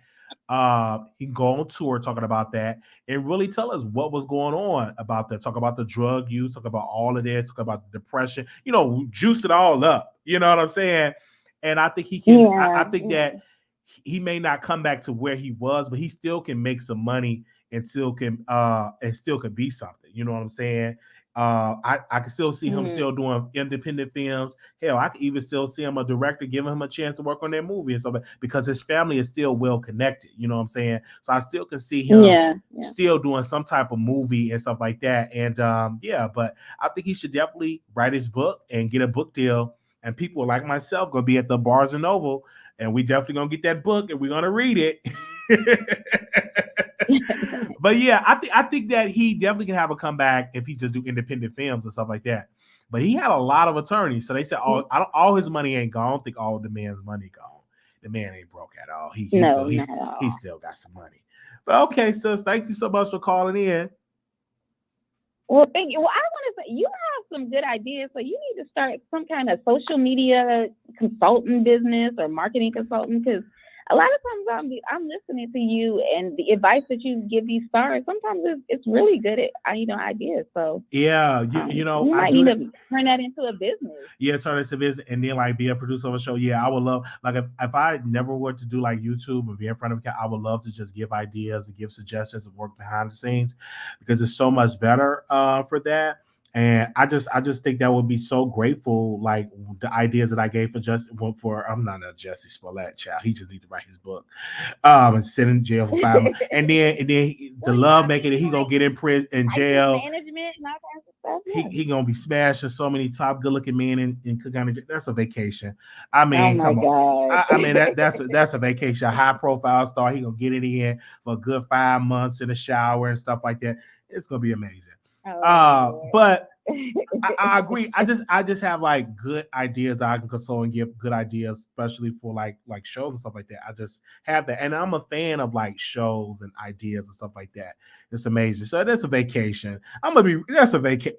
Let's be real. Jussie Smollett, a man that sleeps with men, going in there with a bunch of men. That's a vacation. That's a vacation. Vacation for a measly 5 little months. You know what I'm saying? Maybe that's why he did it, because he felt like he has nothing to lose. You high profile, you famous. I mean, you gonna get the best of the best that's up in there. That's a vacation. Man, please, tonight he gonna have a good night. I mean, they doing deals. I'm like, who gonna sleep with him first? All right, I'm just saying, it's a vacation is what I'm looking at. The man gonna get a book deal. He's gonna go on tour. He's gonna be crying about how was my jail experience. He can juice it all up. It's some of these stories. You really think he lying now? Wait till the lies come out what he had to do in prison. How he had to fight off 20 people and 30 people and stuff like that. The prison guard hit him in the jaw. So I'm here for the entertainment. Because once I know you're a liar, I'm just okay. This is entertainment. I want to hear these, because some people just want to hear just lie. You know, they ain't telling no truth or no. It's just entertainment. So it's no telling. He can write. He's still a actor and a writer. It's so much will help his creative juices in there. Yeah, juices, no pun intended. I mean, he said he was the gay Tupac, and Tupac was in jail. So and served a couple. Did Tupac serve a couple of time? You know, serve some time at one point in his career. So hey, he's following the steps of Tupac. He ain't got to fight over oodles and noodles. Thank you so much, Wiley. I'm gonna let you. Okay, go ahead. To the next caller. All right, thank you. Thank you, caller. He ain't got to fight over oodles and noodles. His family gonna put the money on his books. You know what I'm saying? His family gonna write him. They're gonna be video calling him. They're gonna be sending all type of money. He ain't gotta worry about nothing. They're gonna make sure he have deodorant and soap and drawers. You know what I'm saying? Cards from across the country. That's a vacation. He could be able to write a book, sit there and write, eat bean pies and stuff like that. Come on. Man, please. Okay. All right, who is this? 0738. Hey, Wiley, Hey, you can hear me? I can hear you. Yes, I can. Huh? Hi, it's Unique. I've been on with you all morning since like 6 o'clock this morning. I'm the young lady from Vegas. Oh, Hello, yes. Okay. We had a long, lengthy day today. What's on your mind? Yes, I'm tired. I'm about to go to bed. You know, I hit the Vegas dispensary right quick, and I'm about to talk to y'all, and then I'm going to bed. So, Star, the reason why Star got canceled as well is because they were made to cross over. They were about to cross over shows. Jussie, I feel so bad for him. You know, we looking at a black man, but this is a black man that got a white dad. So I come from a biracial family, and it gets different with feelings and things like that. So I don't think that he's worried about, you know, having a little fun in prison. He might just be scared somebody's going to beat him up. And that's just it with that. I think that the judge did a really good job. I didn't like the fact that he was scolding him like he was his child, like just sentenced the man already. However, I think that he was fair. He was fair for what, you know, Jussie was charged with. How he kept lying like that, I just don't understand. Even if he ain't lying, more power to him. But the reason why he's saying, you know, I didn't do this to myself is because, again, he's scared. I'm not suicidal. I'm scared. If anything happened to me, I ain't killed myself. That's a man who is afraid. And it may not be afraid of, again, a good time for a few months. However, you know, maybe he can't fight. We ain't never seen him fight. So I don't know about that. And it's a fear. It's a normal fear. Like you in jail. I've been in jail for like a day and 24 hours. And it was a fear. Like, oh my gosh. Like, and I'm 6'2", you know what I'm saying? A big man. And the fear went away once I started seeing all the beautiful black. I've never seen attractive black man like that in my life. Like, it's some models in these jails. Like, I was like, whoa, can I go to that unit? Talk to them guys? Like, I literally had to stop because at first I was scared. Like, oh my gosh, like I'm in jail. Like, oh. And then that was going on, and I kept looking. I'm like, golly, these some good looking men. Okay, let me get through this. You know, they hurried up and built me out in 24 hours. But I never seen a good looking man. Like, I mean, good looking just man. You know, that's the thing. Hey, so he's gonna be fine. He's probably gonna be the light of the party. Hey, Jussie, put me in one of your put me in one of your movies. Like, he's a celebrity, and and the crime that he did wasn't. He's not gonna be with like the you know what I'm saying. He gonna be with the low. Yeah, they're gonna put him somewhere safe. They're not gonna put him with like the Stone Cold Murderer and stuff. He's too well connected for. They're not gonna do that because they didn't even do that for R. Kelly. So they definitely not gonna do that for Jussie Smollett with his yellow self. But you got to also think where he's coming from. Again, I said he comes from a blended family. Yeah, that's true. You know, there's a little bit of, you know, a sense of privilege that he may be feeling on the inside that is not expressing on the outside, given the complexion of his skin. You understand what I'm saying? That's true. That's true. Because at first his privilege did work because Kim Fox did. She said, we're not going to file charges. Like, the privilege was working with the black woman. But I guess the white folks was like, player. But only us. And then when they see his family, they're like, oh, wait, hold on. No. Player. You did all this. Oh no, we coming for we gonna make it. They got the black side of him. Like, they reminded him that he was black. That's why, and then I didn't like that the judge that did that either. He's like, he kept saying, this is the dark side of you. This is the dark side of you. Like, stop pointing out that man got a light side and a dark side. Like, everybody got one. Stop pointing out that he got one. He did. He knows for a fact that he got a white and a black side. Like, don't. He Don't do that. dragged. You're gonna call the man a narcissist. say it correctly. Like He most people dragged. don't spell that word correctly, nor do they say it correctly. That judge dragged it. And you know why the judge dragged him? Because his lawyers was trying to drag the judge. Like, why you didn't ask them questions? We couldn't ask them questions to the jury, and this and this and that. Like they were coming at the judge. You know what I'm saying? In a very He articulate. embarrassed them. Yeah. He embarrassed them because he felt like he embarrassed everybody else. So now I'm going to take the time to embarrass you. Absolutely. Whenever do it take you, a judge, 30 minutes to sentence somebody? That's a paragraph. Yeah, that's true. And then all them cameras. You took your time to do that.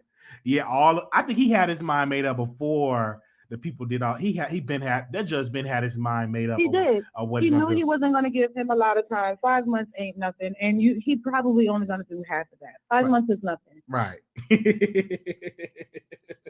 Come on. So you're going to sit here we got us listening for 30 minutes, or I'm tired, like 30 whole minutes. And then you're going to come out with a 2-second sentence. So you didn't need to do all of that. You're not his dad. I know that he has a white dad, but you're not it. Right. And I think and then also them cameras on too. And that judge, got to run for office. I think they run for office, if I'm not mistaken. Judge. So he have to show like, I'm not going easy. You know what I'm saying? So, and them cameras, he was an example. He was going to be embarrassed by the end of that. He was supposed to be embarrassed. Absolutely. Y'all are not going to keep doing this.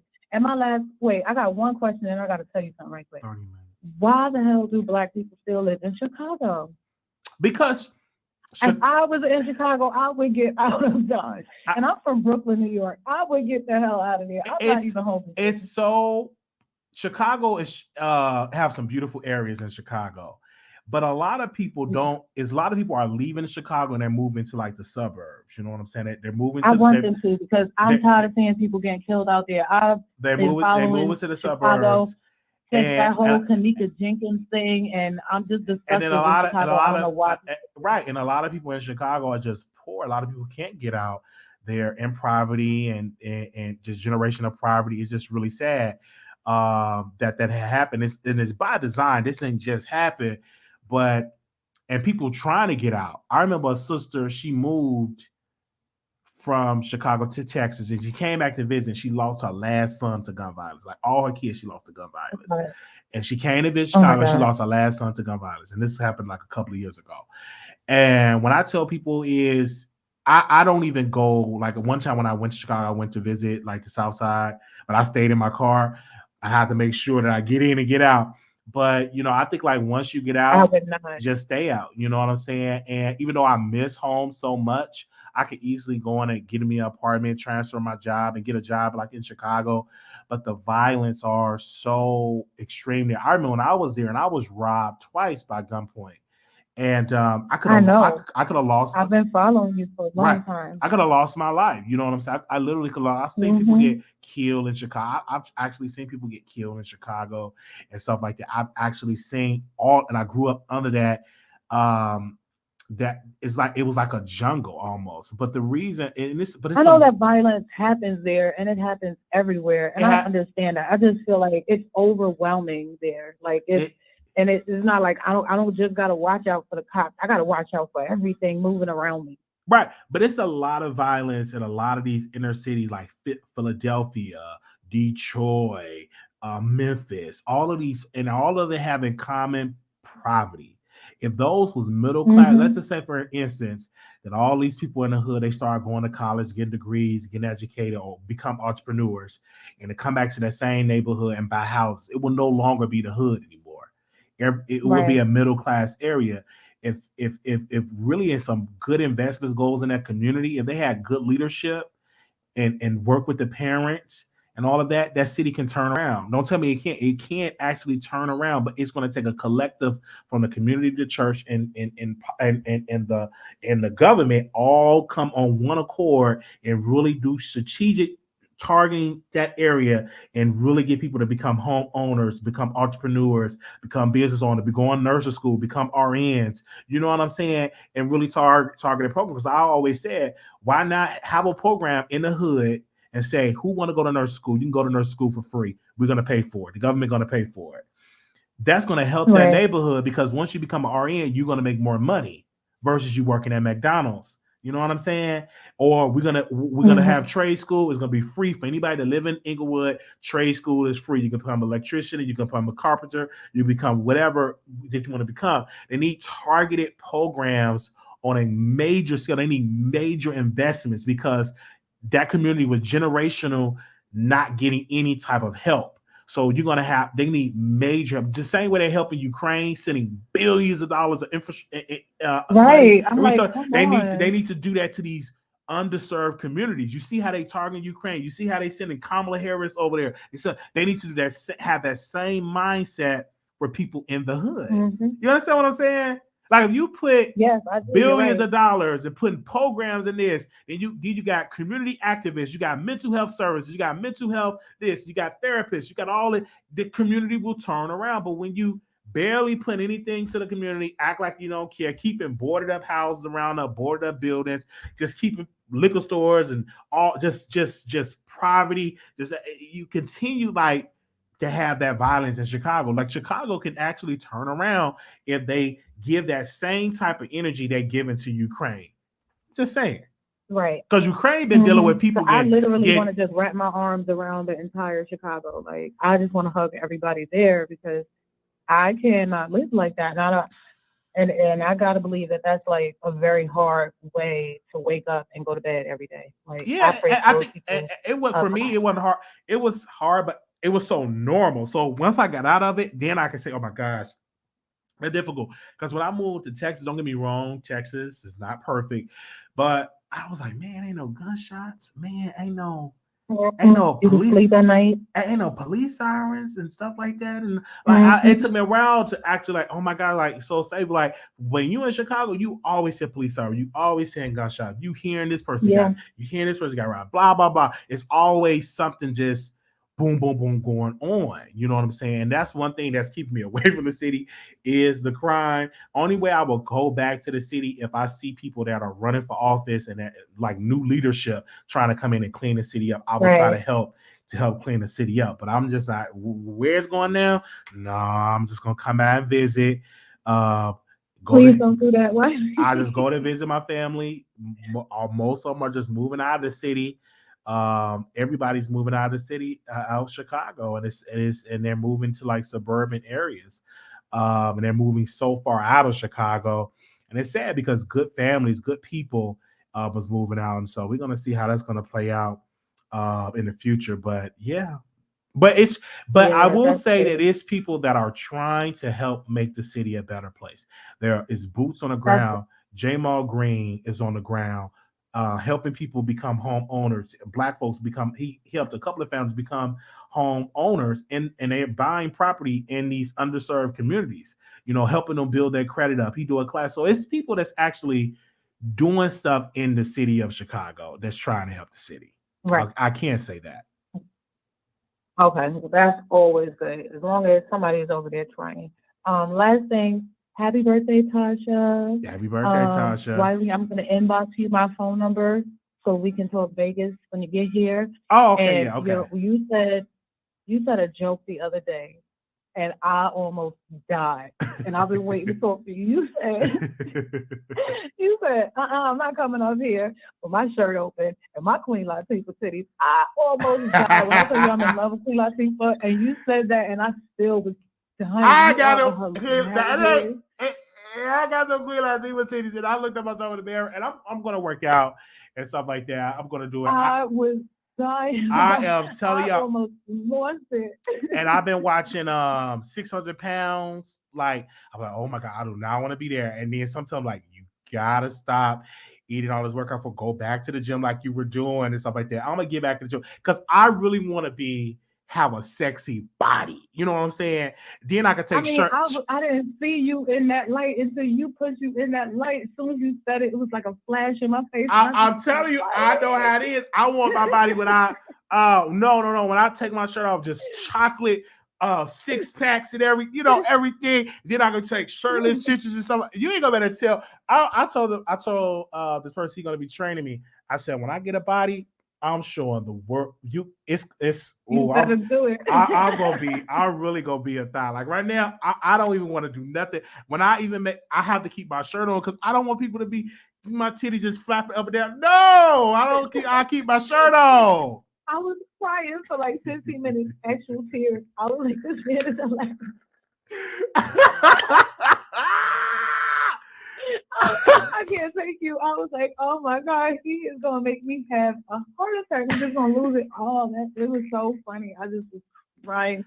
Oh, thank you. Thank you for your entertainment. No problem. Today was a blast. That Nikki party was awesome this morning. I'm It gonna need you to was. repeat that tomorrow. Okay. Minus the Cardi. I don't care what nobody say. Everybody else will call in and get mad after Thank that. you. But minus the Cardi. Thank you so much, Shakari, for calling in. Thank you so very much. Thank you, Brother Wiley. Yeah, thank you so I'm much. gonna inbox you my phone number. All right, as soon as thank I you. hang up so that Okay. you know it's me. Okay, thank you. Okay. All right. You think you think Storm will roll ordered up. Baby, I'm gonna have it. I'm gonna have a cameraman, and I'm gonna have a cameraman. Listen, when I get my body, you know what I'm saying, get in shape and get just chocolate body. I'm gonna have a camera of me just walking in with shirtless, just chocolate, just oiled up on camera. You ain't gonna be able to stop me. Yeah, we talking about this topic, and I already got it all decked out, player. Oh man.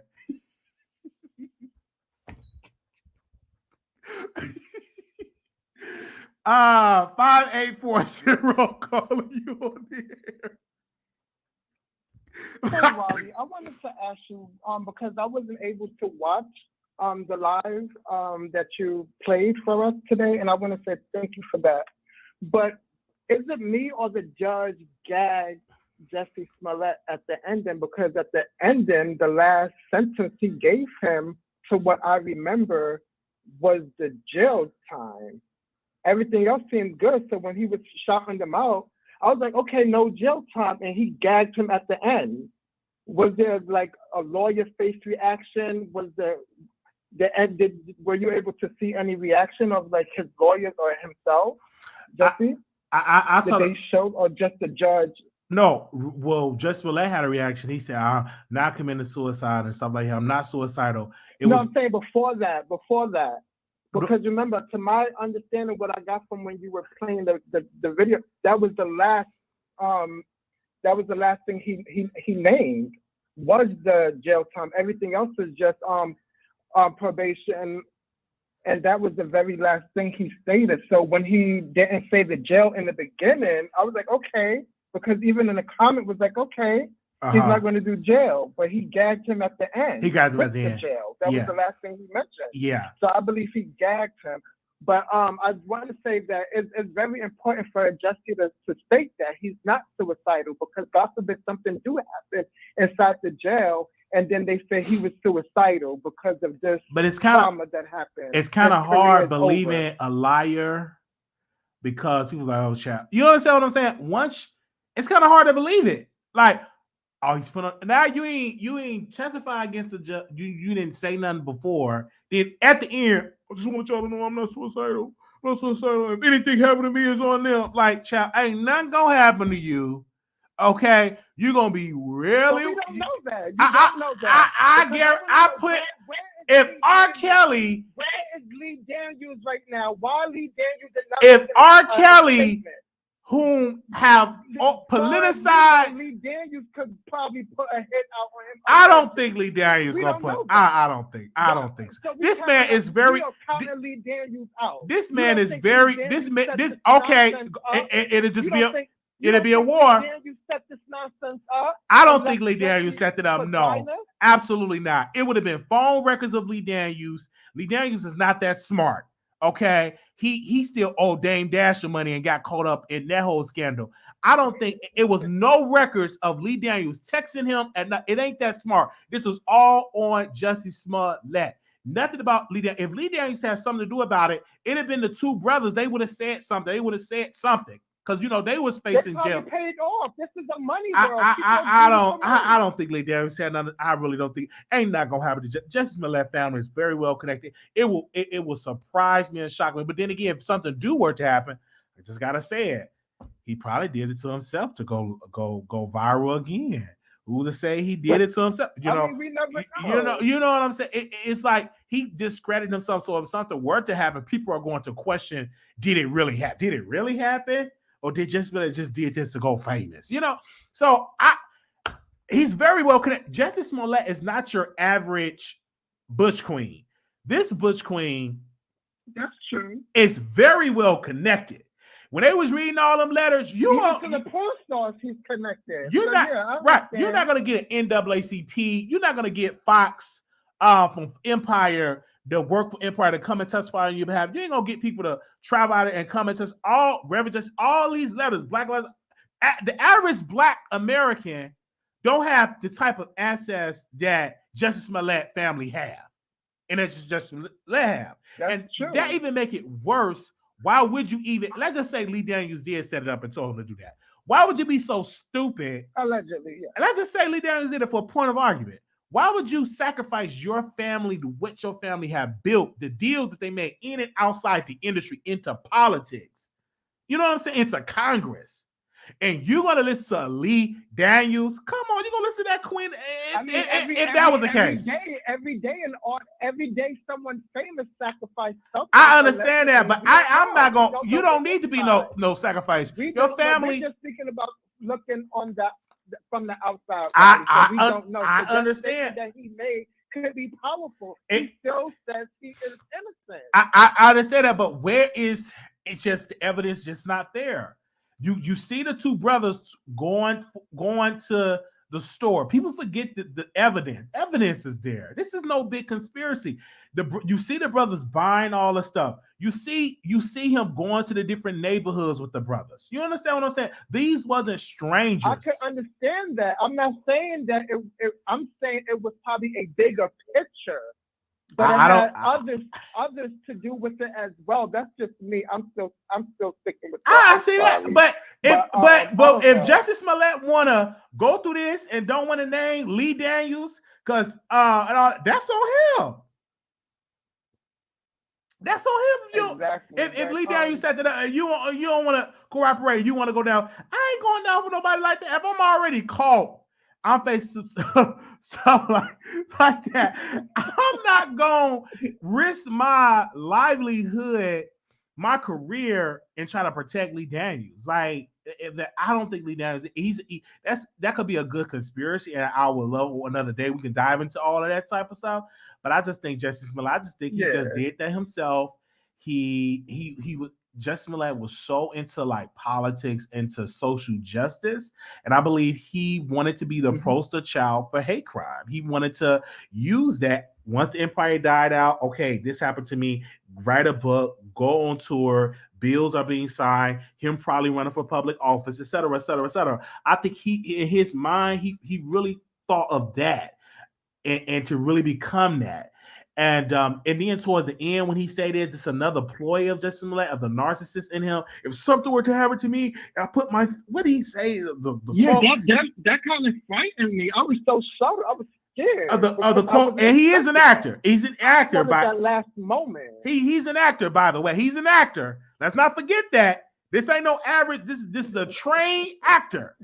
But at the end, you ain't saying nothing to the judge. You ain't saying no sympathy. But at the end, I'm not suicidal. I am innocent. I'm not suicidal. If I did this, then I stuck my fists in the fears of Black Americans for over 400 years, in the fears of the LGBT community. If anything happened when I go in there, I did not do this to myself. Jussie Smollett doing since. And quote. If you don't stop. But I also want to say something about this, about what you just mentioned. For him lashing out like that, I was so shocked. I was nervous for him, because could the judge have gave him more time? I don't know if we have any lawyers or anyone working in the, could that have happened? Because I was like, what? Why would you say, like, you get what I'm saying? I didn't know if the judge could have gave some extra time from him lashing out like that. But I do want to jump on MC Shakie. I want to say, MC Shakie, you're supposed to be the it girl, one of the big girls. You're supposed to be fly. You're supposed to be one of the legendary doxer. And then you're doing all this nonsense. A doxer shouldn't be doing all this stuff. The doxer should be clean, if you ask me. Okay. Because now people are looking into you. I agree. I really, really agree on that. And I'm surprised not a lot of people talking about it. I don't think he was really that active on YouTube like that, like he used to. He's No, but very he's very big on Bigo. he's very big He's over very there. big on Bigo. I know that. And I know that. he just recently hired Sabrina. What's her name? From Pettyville. Oh yeah. See, you see why I said I didn't want to do that. Her. Now you see why I said I wouldn't have, God forbid, if he get locked up, how the money situation works out. Now you see why I said under MC Shakie. Now you see why I said I didn't want to do that because of all that stuff. Money's involved, and I want my money direct. That's why you see why I don't want to join. I don't want to join nobody's house or whatever they call it, agency. No, I want to have my own agency. That's why I didn't. That's why I didn't sign up for. I'm just telling you. They make a big coin because he has a lot of people in his agency, and he eats off of each person. So that'll let you know is so why are you doing the scamming? That's what I'm saying. It's have to be greed. Because let's just say if he did do this, it has the only answer I can say is greed. Greed. Because you're making money on bingo, plus all the people he get a percentage of, I guess, with everybody in this agency on top of the money he's making. Whenever they hit their quota, yeah. On top of the money he's making, that's greed. That has to be greed. And then people are sending him money on there as well. And then plus his money they send on, yeah, that have to be greed. Because out of all that of just doing that fraud, he could have just built his empire as well as not leaving YouTube, as well stay active on there. You could get them good old checks. You can make $100 and some $1,000. It's people on YouTube that make six figures plus some legally, not scamming, not defrauding Chase Bank, not defrauding into that, just making it legally. It's just crazy to me. And I also want to say happy birthday to TK. TK is the queen. So happy birthday to the queen. Much love and more to come. I just want to say thank you, Wiley, for entertaining us all day. We really appreciate it. Make sure you guys send Wiley a small cash app. Let's show, Oh, yeah, because we've been live all day, y'all. Yeah, go ahead. Thank you. Or a super chat. Thank you so much. I'm going back in the bushes. Thank you so very much. Love you guys. Love Producer, you. We are winning. And someone said you are the new DJ of Station Head. Okay. How did you like that? Because I kind of liked it. I like the DJ part of it. I really love. I will tell you this. Being a fan of Nicki Minaj, being a Barb. I love saying fan, but people say Barb. Man, she got some talent. Like the way I was able to have them headphones, just listen to her hit records, the memories that it was bringing back. Like I'm like, that was dope show. Like it was lit. It was really lit. Like the memories of the records. I'm like, whoa! If Lil' Kim and Nicki do a versus battle, of course I'm gonna dance to Lil' Kim records as well. Nicki got that. Nicki catalog is just too deep. Like with hits, with mega stars. You know what I'm saying? Kim got Biggie. Yes. But Nicki got Wayne, Drake, you know what I'm saying? Absolutely. Mega stars, mega hits, you know what I'm saying? And hits that we know of today. So yeah, man, it was good. Yeah. They said, once DJ, again, thank you so much. All right, thank you so much. All right. Bye-bye. Okay. Yeah, I had an amazing sound with the Barbs. Okay. Thank you so much for the super chat. Thank you, Coco. Thank you and somebody else sent me a super chat. Thank you. Okay, 6268.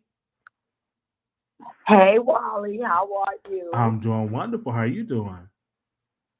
I'm doing fine. A little sad about the verdict. I think that more justice would have been served with community service for a whole year. He already paid the penalty. It's very dangerous for him to be inside the jail. The man never committed a crime before. Are you kidding me? A police officer could get away with killing a black child. He can't get away with lying to a police officer, really? The injustice. The same injustice that Tasha K was served in the court of law with that Cardi B. I'm not for the court, their justice. I think it was a great injustice. Like waste of talent. He could be tutoring and mentoring little children and acting, being sworn not to talk about the case. Just teach children acting classes. We wasting all of that good talent in jail. to be harmed in a Chicago jail at that. A gay man in jail is overkill. It was an overkill. All right. Well, I hear you. It could have been worse for Jussie Smollett. Let's be clear. The judge could have gave him more time. Let's be crystal clear on that. He shouldn't have got no time. He didn't do it. Come on, man. The man never committed a crime in his life. Well, this is ridiculous. Well, he did have a DUI in 2007, but I will say this: you would have made it better. Shouldn't you? I'm gonna ask you this: shouldn't Jussie Smollett apologize and be remorseful? Shouldn't he done that? Well, that's why mental health should have been mandated also. You understand? The jails is supposed to be about rehabilitation, not slavery. You know, waste of taxpayer money. We could get more out of community service and help for our youth. For him being mandated not to even speak on his case, just teach children acting, music, or anything, you know, for a whole year. You know, community service, and then 3 years probation. You understand? He already have to pay back every dime that was spent of the officer's hours. And that would have been justice. But this was an injustice. You think so? All right. But we thank you so because, much. like, once again, I mean, you know, let me just leave it with this. Police officers could get away with killing little black kids, and he can't get away with lying to a police officer. Stop playing with me. Thank you. All right. Thank you so very much for calling in. All right. The phone lines is open up. So if anybody want to call in, the phone lines is open up. 2020. Hold on. Wait a minute. Is it working? Oh, 2098. Hello. Hi, Wiley. Hey. I think Oprah, Tyler Perry, and Lee Daniels are related because I feel like they liars, manipulators. You know what I mean? Okay. Thank you, sis. All right. Anonymous, you live on the air. All right. That's person. Anonymous. Okay. 5271. Hello. Hey. Yes. I'm not suicidal. I am not suicidal. Just to let you know. Uh-huh. But Wally, I believe the sentence he got was fair. I take these allegations he did serious. He did this when a lot of stuff was going on within our community, you know, with the Trump stuff and Black Lives Matter and all of that. And he using him being an African American man, or I guess a black man, he's using him being gay to play on I don't know what's going on. He thought this was all a game, and it's not a game. Okay, from the very beginning, he took this as a game, and I don't know. Maybe he needs to go take his medication or whatever. After he do his 5 months, he can go sit down with a therapist and get everything worked out. You know, I don't know what's going on. I wasn't watching the show he was on, so I don't know if, you know, his contract was up. I really don't know. But from the very beginning, them saying the bleach with the news, and it was just too much. Ain't no white supremacists doing all of that. No, it was just too much. It was just too much. I'm glad you just said it was too much. All the man had to do was apologize, said he was sorry, and I apologize to Chicago. You know what I'm saying?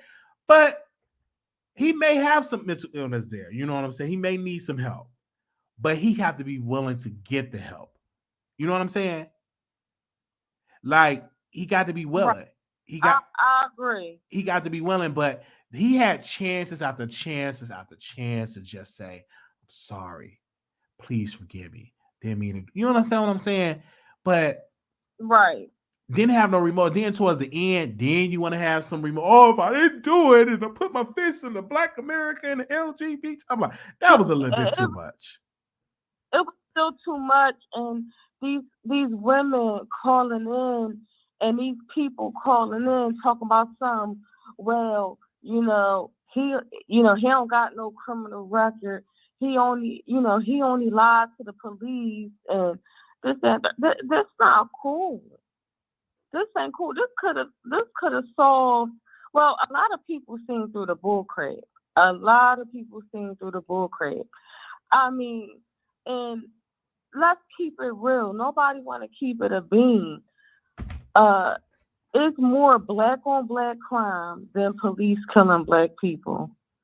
Oh, that's facts. Okay, that's facts. That's another problem people don't want to talk about in our community.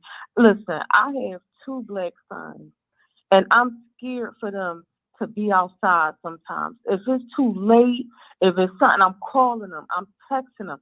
I want them home. And guess what? I ain't saying y'all better be careful about some police out there. Be careful about them police. It's not that. It's our own people. These kids sitting up here wearing these masks, these hoodies. I'm in Philadelphia. These kids hopping out of cars, straight ski masks on, shooting people. They own people. These crimes get unsolved. So Jussie Smollett, he did 5 months. I hope he put on a performance in jail too. Yeah. Because I don't feel sorry for him. He lucky he got 5 months. He probably won't even do the whole 5 months. No, he's not. I don't believe he's gonna do the 4 or 5 months. This. I don't even think he learned his lesson. No, and we're gonna definitely see how this is gonna play out. This is not the last for Jussie Smollett. We're gonna hear some more about him. I smell a book. I smell a documentary. I smell a movie. Yeah, I smell a lot too, because when they said they uncovered him and the guy, when the case was going on, they were saying they was in some I don't know what the brothel. I don't know. They was some doing all that they were lovers. Yeah, it's a lot going on, and this is my thing, Wiley. I know they keep talking about Jussie, but what about the other men that played the part in it? Oh, are they getting so no, they're not going to get any charges, because what they did is not against the law about rope and all that stuff. Not against the law. What Jussie Smollett messed up at, if this was just all, what do they call it, what kids do now? When he went to the police and filed a police report, that's what he effed up at. When he went to the police, when he called the police and did the police report, when they did all that investigating, when the city just was investigating, that's what Jussie Smollett messed up. The 2 boys got off scot-free because they just bought the rope, stuff like that. Nobody was hurt. It was a hoax. So you can't come out of somebody that banned rope and bound on noose and all that. With Jussie Smollett, he took it further. They had to get the police, they had to get the hospital, they had to get the detectives, and this is worldwide news. I think people forgetting about that. Was worldwide news. This wasn't just Chicago news. This went all around the world talking about this case. And that's what was doing the same time Trump was in office. So, and he wrote the brother a check. Wrote him a check. And the judge said that wasn't smart to write him a check. Then you see the brothers in the store buying the stuff. Like, the evidence is there. Like if you follow, most people did not follow the trial. And I understand that. But if you follow the trial and see the evidence, it was there. They had a strong case. I mean, you see the brothers ban the little dudes. You see the brother ban the stuff. You just see it. You see the evidence. It was there. Like, it was a strong case. It was undeniable. And I'm like, once you got caught up, bruh, Just apologize. Say you're sorry. Please forgive me. Okay, so I didn't know. So what was this? Okay, so you said with the guys he was with, it was a hoax. But what kind of hoax? Like, was they just going out there? Like, what was they doing? The what plan, was the whole the purpose? plan was he staged an attack. Jussie Smollett went to these brothers, right? Said, "Hey, let's do this attack. I want y'all to beat me up and put a noose around my neck, right?" And then he was supposed to go viral and all of this, and he called his manager after he did all that. And then he got the police and stuff on, and then he had the thing around his neck. Then the thing was up to his ears or something like that. He staged an attack to go, in my personal opinion, to be the poster child of hate crime. Like the empire was ending, and what would have been the next step to say, "Oh my gosh, you was attacked. Oh my gosh, I was attacked by some people," and all of that. If you even understand the interview that he did, he said the guy said Empire. And I'm like, I don't answer Empire because he said he went in the middle of the night to get a Subway sandwich. So if you just go back, I highly suggest, if you didn't follow the trial, to go watch that. What's the girl lady name from Good Morning America? Go watch that Jussie Smollett Good Morning America interview. Go watch it and come back. He was going at 2 a.m. to get a Subway sandwich. So it didn't make sense. And then once the surveillance tape came out of the brothers actually getting this material, and they actually see Jussie Smollett sent the brother a check, like he got caught up. And then the brothers turned on him and said, "Yeah, he said do this," and stuff like that. And the brothers testified against him. And then when he went on the stand, when Jussie Smollett went on the stand for about 2 days, he lied. He committed perjury. Yeah, Robert Robbins. Thank you, Robin Robbins. Make sure y'all go check out the interview. He was very defensive in the interview, and they used that interview against him for court in the testimony. So, yeah. Well, you know what? Okay, thanks, Bobby. Because I was wondering, because I didn't follow everything. I knew when he came out, how he was talking, the stuff he was saying. I was like, this is too much. So that's why, and I kept saying, well, where's the other guys? Why they're not getting charged? So now you break it down. Yeah, the other guys are doing another one. They didn't call. Now the other guys would have got in trouble if they would have called the cops, filed some police reports. They would have got the same charge of filing a false police report, right? But they didn't do any of that. Only thing they was doing is they got paid to do this fake attack. Beat him up a little bit, put a little scratch on his face. And didn't even do a good job. You know what I'm saying? Because he wasn't. Anyway, yeah. So thank you, caller, for calling in. No problem. Thanks, Bobby. Thanks for breaking it down. Now I'm gonna go back and go to it. Okay, thank you. No problem. Okay. Let me see. 2098. I don't know if I had you on already. 2098. Oh yeah, I already had. Yeah, that's that weird caller. She does that.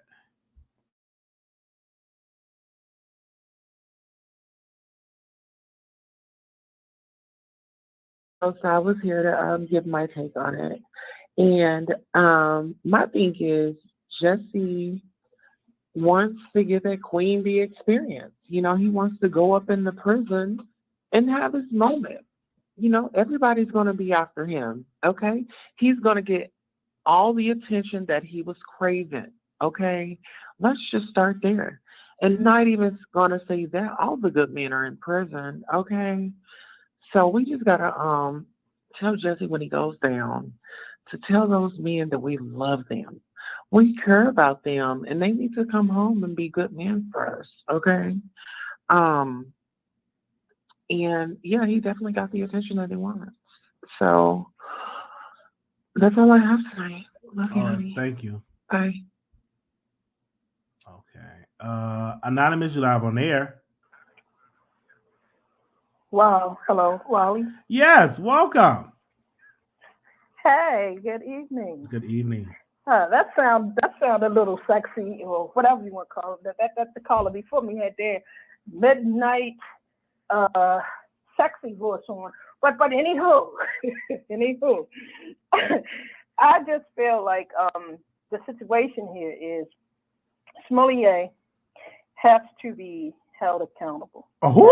Especially because Smollett, Jussie Smollett. I say Smollett. What's his name? The comedian. Dave Chappelle. He says Smollett. So I'm just Smollett, whatever it is. Jussie, he has to be held accountable, especially because she said Jussie Smollett. I'm like, who is she talking about? Yeah. Okay. Smollett. Yeah, Smollett. Because he messing me up. He has to be held accountable because, Wiley, as you stated, it became a high-profile case all around the world, not just in Chicago. So 5 months isn't bad considering the circumstances, and I hope I hope he learned something. I hope, and maybe this was a crowd for help. Who knows? Because I didn't know the brother was homosexual, but that's neither here. So maybe it was a crowd for help. Who the heck knows? But I just hope that in them 5 months, he not only just has fun. We're not joking around because you don't have to go to prison to have fun, with the fellas. But I'm just saying. Hopefully he'll go there and, I don't know, just sit down and learn something, learn that if anything, if nothing else, that wasn't a good idea because, like you said, if he wouldn't have gone to the police and made this whole uproar and it was something that was taken seriously and it should have been, and it was. And also too, I want to nice. pause you 1 second. We do have his mug shot. This is Jussie Smollett tonight, night 1 in lockup. So that definitely for y'all looking on the screen. This is actually night 1. Oh, I gotta see. And lockup. And I don't know. Showing all of that, huh? Yeah, they got it. They just posted that, and also we do have an update. His attorney. Let me see if I can play that for y'all. Give me a second.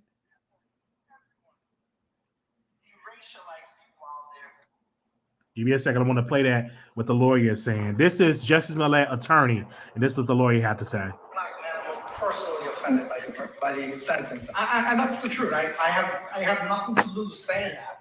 I'm very offended by it, and for everyone, de-racialize people out there who don't care about skin color, who are white, who are progressive. This should be offensive to everyone. It's not fair. It's not right. And again, I'm not here jumping up and down. That time has passed about the verdict and the jury's verdict or whatever, but I'm talking about the sentence. It's wrong. And anyone who is a lover of justice and fairness should be appalled by this. I mean, right now, the city of Chicago has still yet to return the $10,000 fine. That's already done. I mean, how much? Soon they might be asking for the bulletin. So I mean. All right. So that's what that attorney, he said he's appalled by the verdict. And so we definitely see Jussie Smollett picture there. And also have a super chat. They said, I think he said he wasn't suicidal because of life insurance. If he commits suicide, the policy will not be paid out in case somebody tried to. And, his family is well taken care of. They are not worried about no little life insurance policy. But he don't come from a poor family. His family is connected. Been in Hollywood for years. Okay. There ain't no broke. Because there's a lot that I didn't know. There ain't no broke people. I'm gonna have to. But I hope he don't commit. So I don't think. It'd be crazy. Why do it? Like. And for him actually, saying that they may even put him on. They may even put him on like Suicide Watch or something. They're gonna be watching him and stuff like. They should. I'm gonna sympathize with him for a second. Man, you got all this power and money and resources. Get you a therapist. Like I'm just gonna be real. I just want to be real right now. Like. You got all of these resources, baby. You got the NAACP. You have the Reverend Justin Jackson. You have the Black Lives. You have all of these resources. And somebody in his family needs to be like, y'all rich. Tell them to get some help. Like, and stuff like that. So, and then another thing, he may use this for some little sympathy in court. So who knows? Who knows? Because we are dealing with a person. Oh, yeah, I forgot about that. that forgot about the sympathy part. it's someone else used that before, but we won't call any names. yeah, okay, Yeah, absolutely. They used that. We'll The use it. suicidal thing. Yeah, we'll use it for sympathy. And then with the quote that he was saying about black people and gay people, I'm like, you look at the quote that he was saying. We're gonna see how definitely this is gonna play out. But his family was well connected. They were the reason why he didn't get charged in the first place. Family is connected people. They're not broke people on welfare in the project. This ain't the type of family. This is a well-connected family. I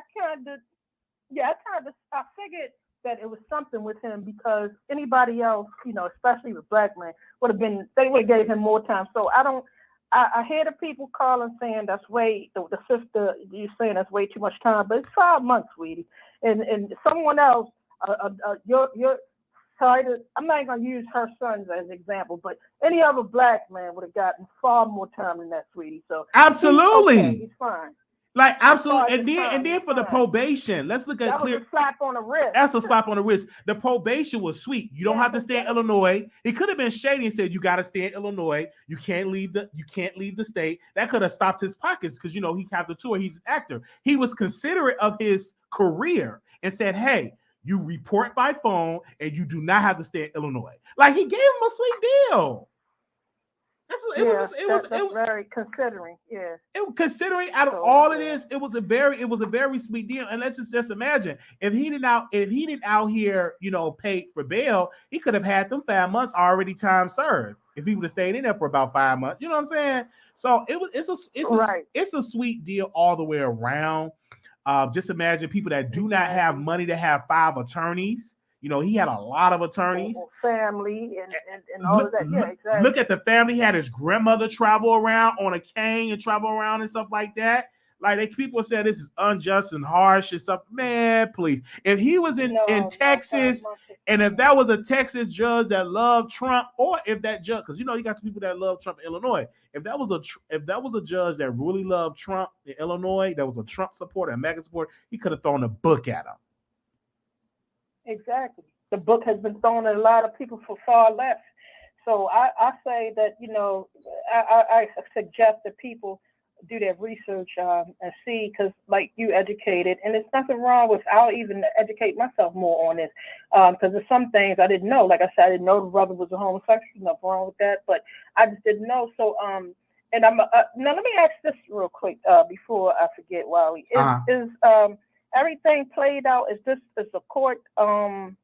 It sounds like the court hearing was played out. Can I watch it? Because it's all on YouTube. Like it's for public. It's all on YouTube. Okay, like the sentencing thing is on YouTube. Go watch. Did you watch his Robin Robbins interview with Good Morning America interview? Good Morning America. Did you see that interview? No, I'm gonna watch that. Make sure you watch that. So many things back to back going on until I totally but I want to. If it's a public, it's on YouTube. Yeah, I want to watch that. Yeah, you can definitely watch that. Watch that. But people need to get more educated as far as 5 months. 5 months. Considering this was a worldwide thing, like you said, it went past Chicago. So 5 months is a slap on the wrist, because you got some people, what I need for people to understand that don't. You got some people, it's not just about that judge. That judge knew that his butt is on the line if he didn't do something. So like the one caller said that the judge didn't have to scold Jussie. Well, he did that because if he doesn't show something, get on and be some sort of firm enough, then he's gonna have people upset with him, and Facts. He's gonna probably lose his job. His job. Facts. Facts. It goes. Yeah, it's politics involved, and so you got people probably still upset with him because he gave him 5 months. Facts. So I'm telling you, it's bigger than just the judge. Yes, it was so political. It was politicized. And Jussie Smollett, that's the wrong thing he could have did. He did it at the wrong time because you had Trump in office.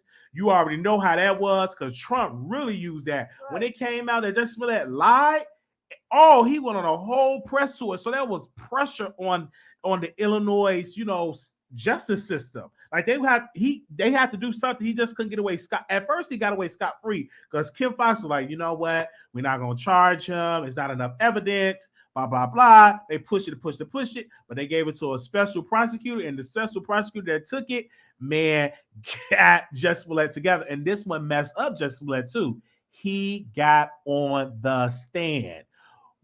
One thing that you cannot do when you're not a reliable witness, when you're kind of unstable, you never want to get on the stand and testify. But again, it was his right to testify. You have But paid attorneys. absolutely. He shouldn't have said nothing. That's what your attorneys are there for. Yes, You and don't the say judge anything, 'cause and the you judge already- and the judge said you perjure yourself on the stand. Like, woo. But I know he's gonna get months, ladies and gentlemen, is not a long time considering. Trust me. And he does have some black in him. Come on. It's not a long. It's not a black man. And he may not even serve all the 5 months. He may serve maybe a month, and they be like, "Oh, it's overcrowded. We got to let him get a house arrest." You know what I'm saying? Like, it's not that long for what he did, and he's not poor. He still got his prestige. He still got his family. You know, he still have all of this, and there's no telling what he's gonna do. You know, he's gonna do a book. You know, he's gonna do some interviews. He's probably gonna gain more from this whole ordeal after, you know, once he get released. I just hope he doesn't, just don't do something like that again, because that really, it was kind of, it was funny in a sense where he turned the tables around, back in the day, back in Emmett Till's day where the woman, they would always say the black man did this or black man did that, and automatically, every black guy is like he looks suspicious and he's upset. He's afraid that he might be taken in because some white woman went and said a black guy did something, or someone said a black guy did something, and black guy ain't do nothing. So it was funny in that sense where he turned it around and said in Chicago that it was some white guy. And he lied, and you got the police involved. This was just him just doing it, and the authorities wasn't involved. Maybe he was high. Maybe he was high or something. I don't know what could have happened. You got the police involved. You know that if Oprah Winfrey get robbed, that's just like Oprah. Let me use some. Oh, I got robbed, and they said, and sold my piggyback, and then it was Gail and them setting it up, stage this attack. You understand what I'm saying? You already know if somebody high profile like Jussie Smollett at the time, he was very high profile, you're going to get all of this police presence, all this media presence going to be all over the city. So look at what happened. Like, that's what people are not understanding once he did that. They're not understanding the severity of the situation. And then people, we're talking 5 months.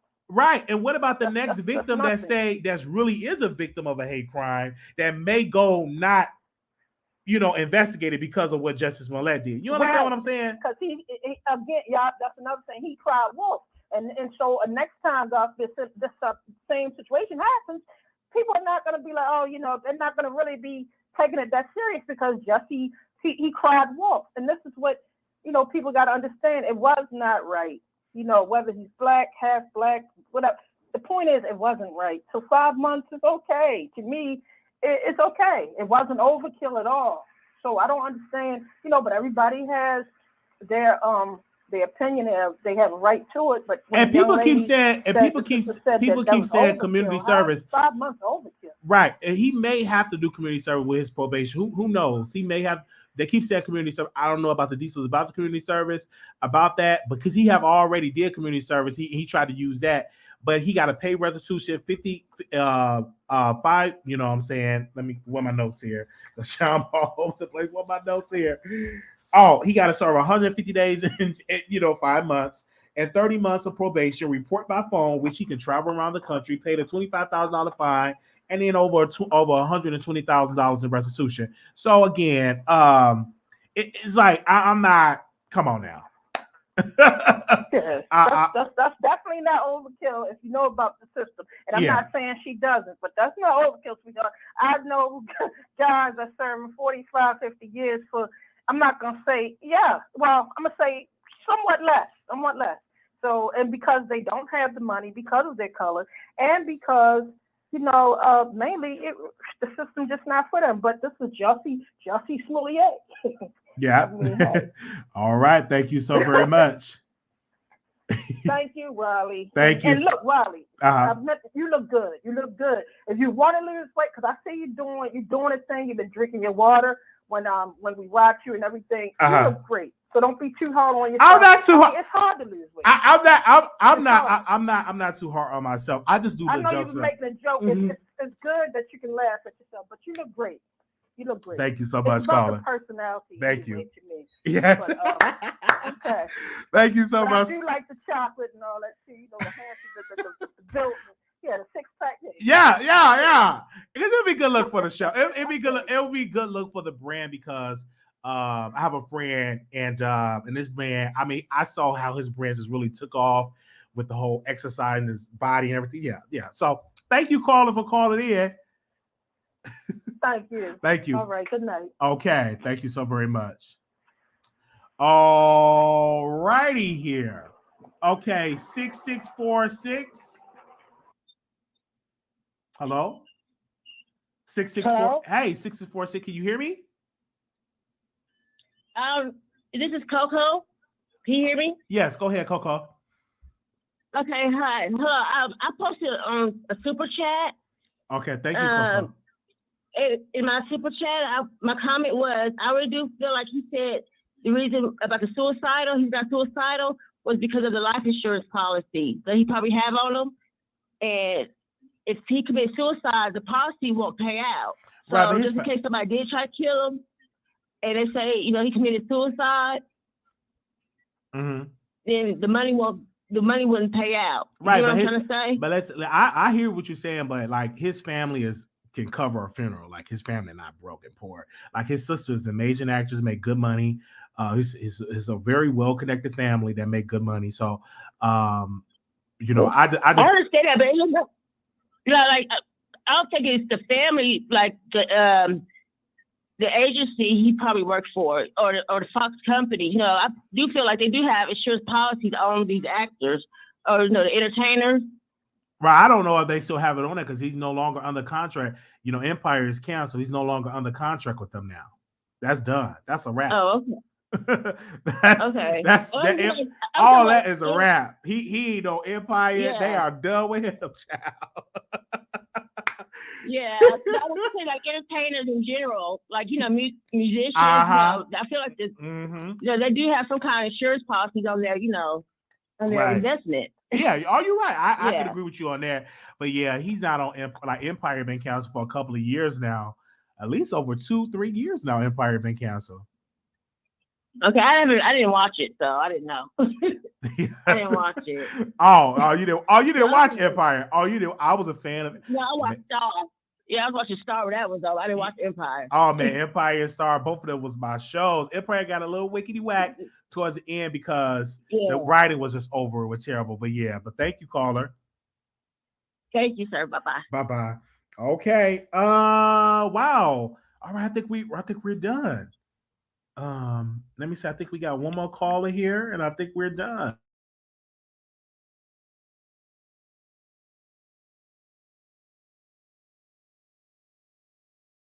Hi. I don't know why you keep saying that Jussie is rich. Jussie is not doing well like that. He's like worth $1 million, maybe $2 million. His family. So he's not rich like that. His family is well connected. His family ain't broke. Them ain't no broke people.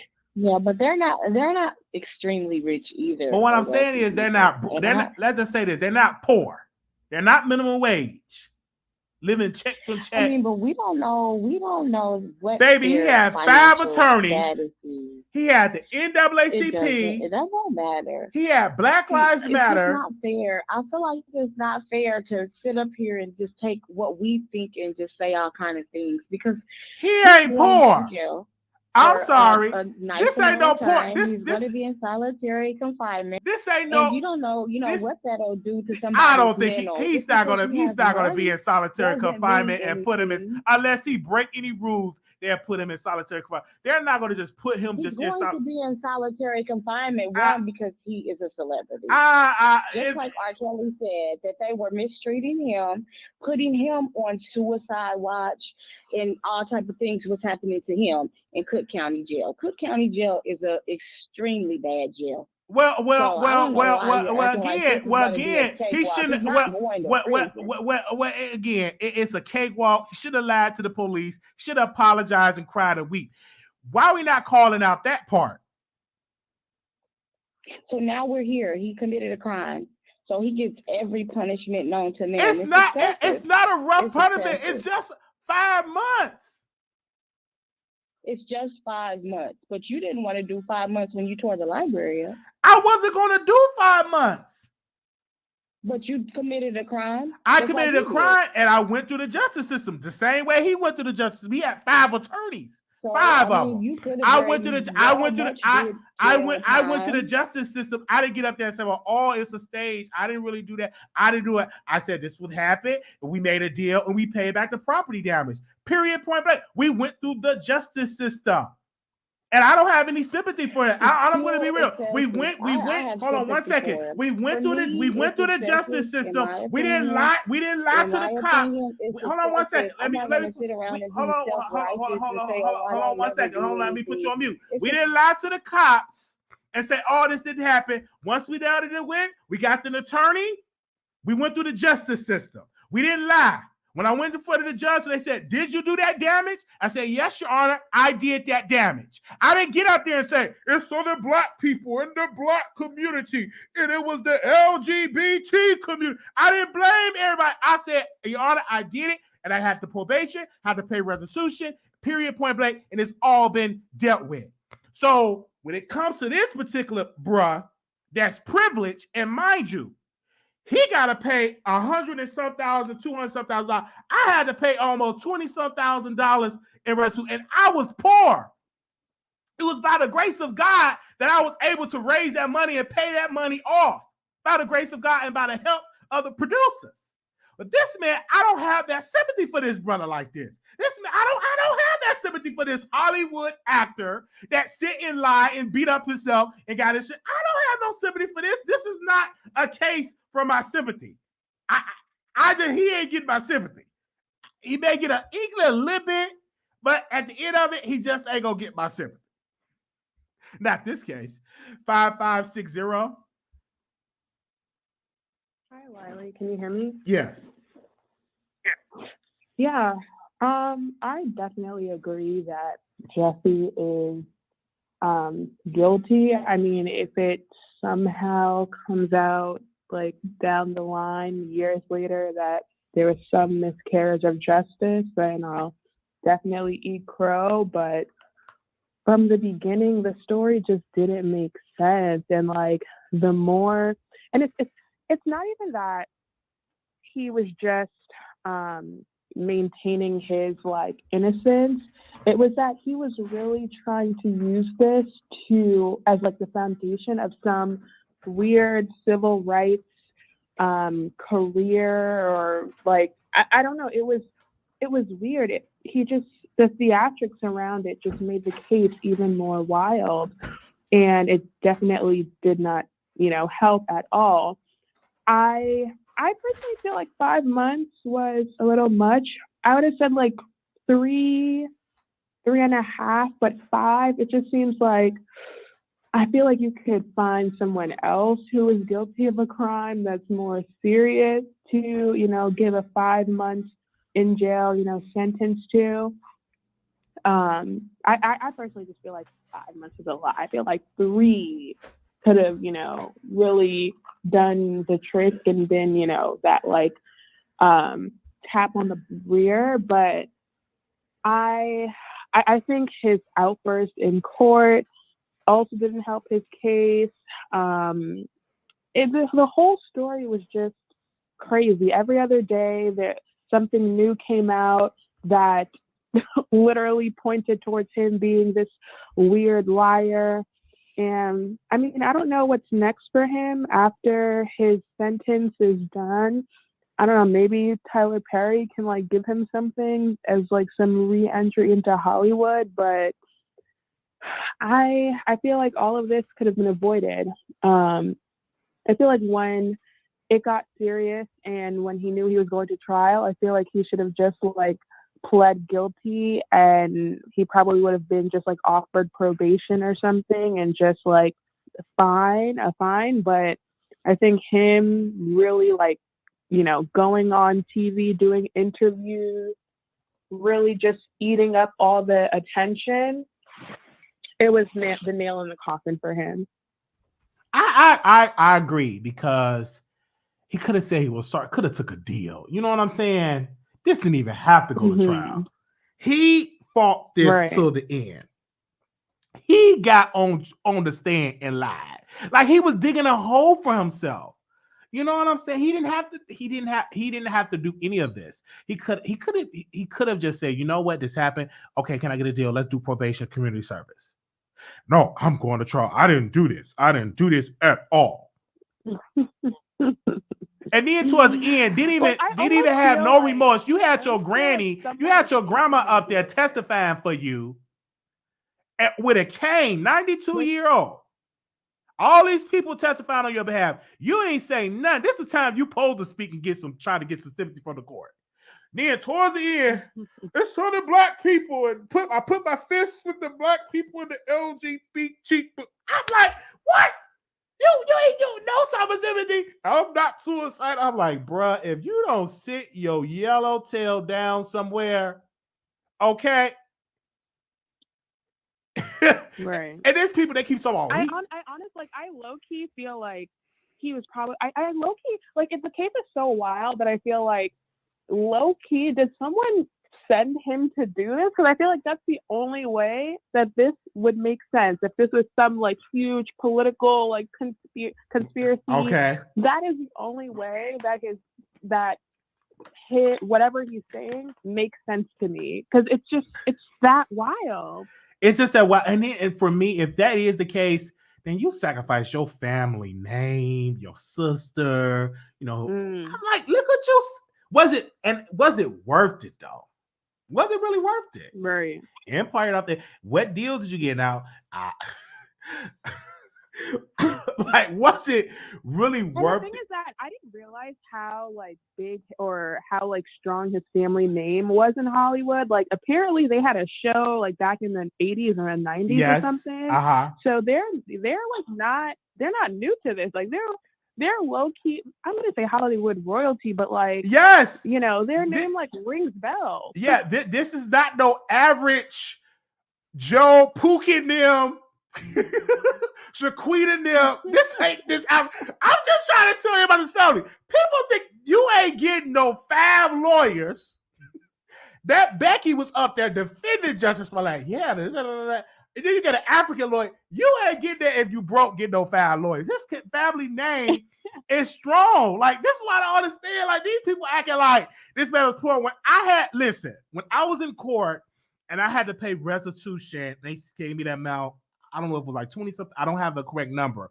And this other attorney that I hired, I hired a black attorney. My attorney could not show up to court. So he had got like a white attorney in the area.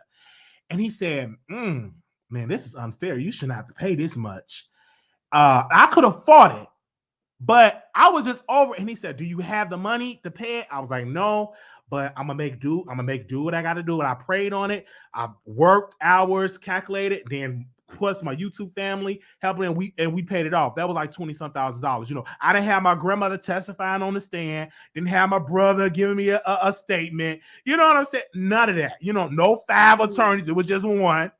And then the attorney, new attorney that had said I could have got a better deal, but no, it could have been worse. They wanted like $80,000, but we took it down. So he did do a good job. They wanted $80,000 at first. We took it down to 20. So let me take that back, and they took it down to like around like 20 grand.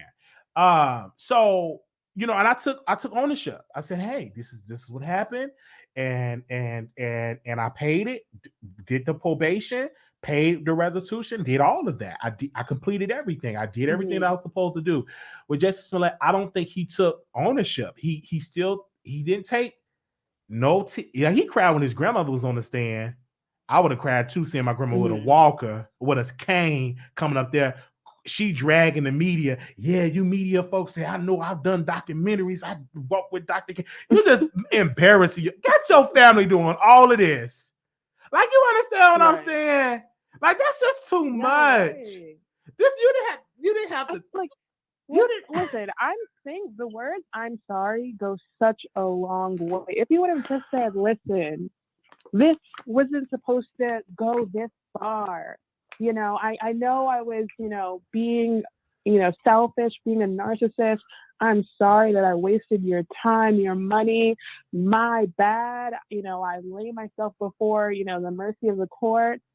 He would have just gotten community service and a little fine, and they'd have been like, you know what, go on your way. You've embarrassed yourself enough. But the fact that he was really standing in it, not just quietly, going through the legal process, but really trying to become like a Martin Luther King Jr. of our time, like some pseudo Jesse Jackson. I'm just like, this man is crazy. That's what I'm saying before. Like, it's like, what politician sent him to do this? Like, who did this? That's the only way. Whoever did it, like, are the Republicans funding this? There would have to be the Democrats, because he True.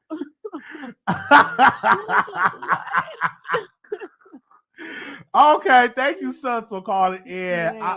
I'm Thank here you, for it. thank No, you. Have a no, good night. no, you too. You have a wonderful night. We just giving our point of view, y'all. That's it. That's a good point, though. Who could have done it? 7136.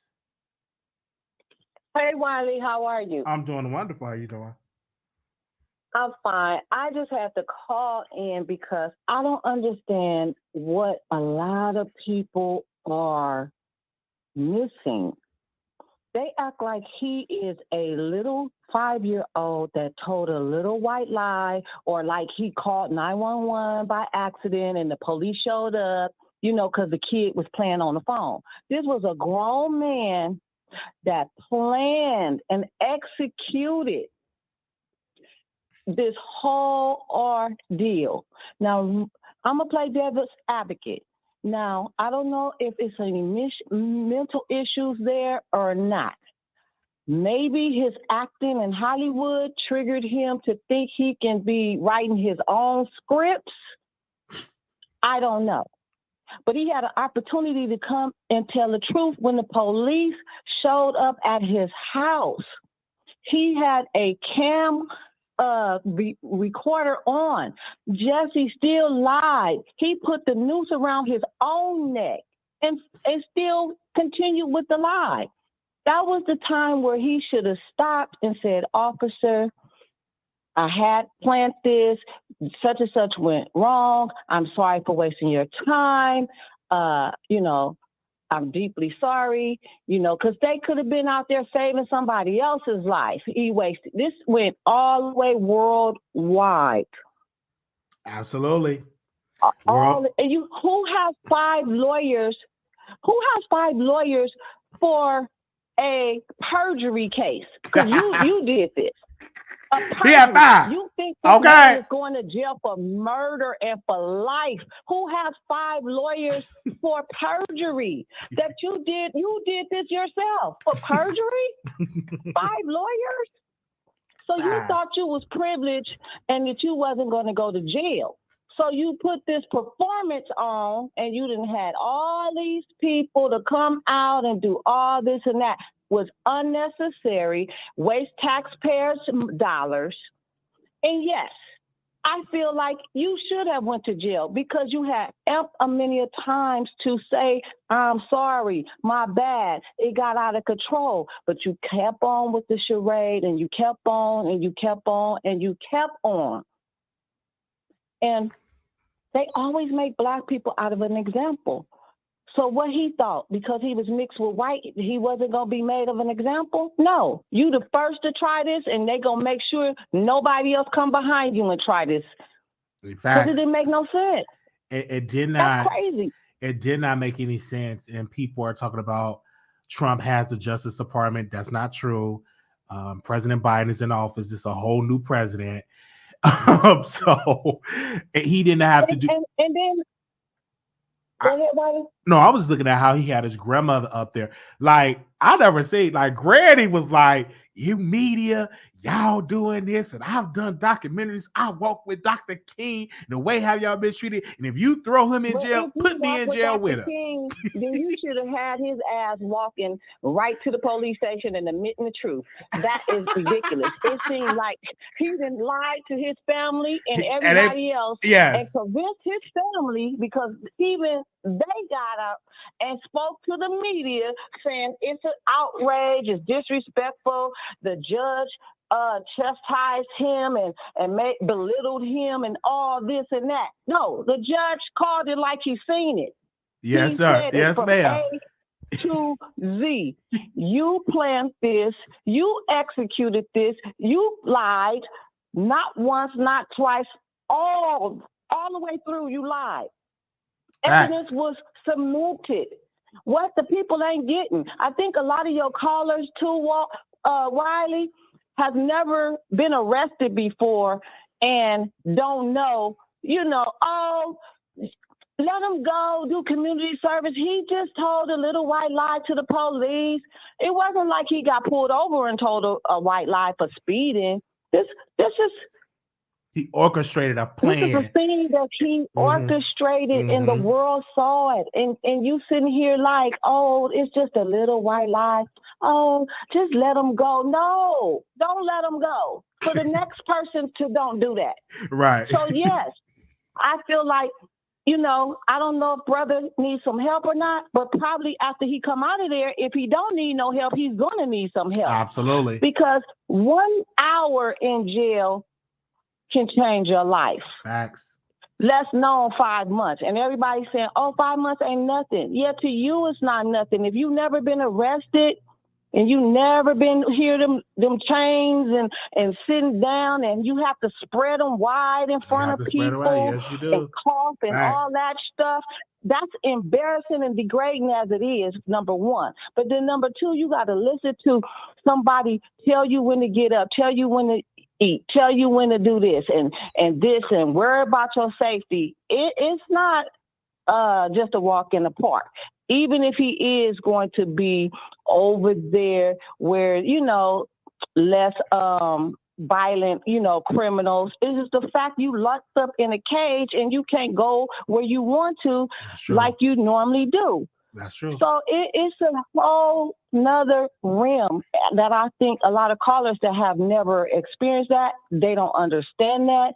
And like you were saying, Wiley, you had to pay restitution. I've been in the same boat.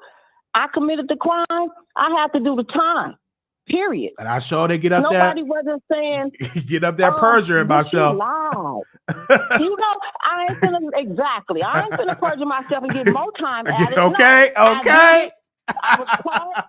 Okay, I gotta go do what I gotta do. Now, see, I believe if he would have just admitted and said, I lied, I'm sorry, I do believe he probably would have just got probation. I believe and that a too. Small fine. I believe that too. It would not have been a felony. This man is a convicted felon now. Yeah. A felon and a big liar. Yeah, I agree. I agree. He have nobody to blame but himself, right? And I see the community, because when you start seeing Dr. King, when you start seeing like those buzzwords, the community will rally behind you. We have that because we are so a loving people. And now because he said the right words, now people are like, then he had the fist. He put up his fist. Like now, you know what I'm saying? So you gotta understand, this man worked with NAACP. He's not your average person pooking him on the corner. That's what makes it even more worse. I'm telling you. It's because you know better. Know for you to sit there, that's why I said I don't know if he have mental illness or not. He but probably do. It seemed like you might do, because for you to orchestrate this and then to still lie to the police and go through it, and then you be so arrogant, like the judge said, he was a narcissist. He was arrogant going into the courtroom, you know, walking, belling like he the snizzest and like, yeah, like truth is going to prevail, I'm innocent. He walking and you doing all that, knowing that he planned that. Like, that's crazy. That's just crazy. I'm just saying, you're right. You're right. He brought his whole family. Now, mind you, his family don't even live in Illinois. So you and me, your granny had to get on the plane with her cane.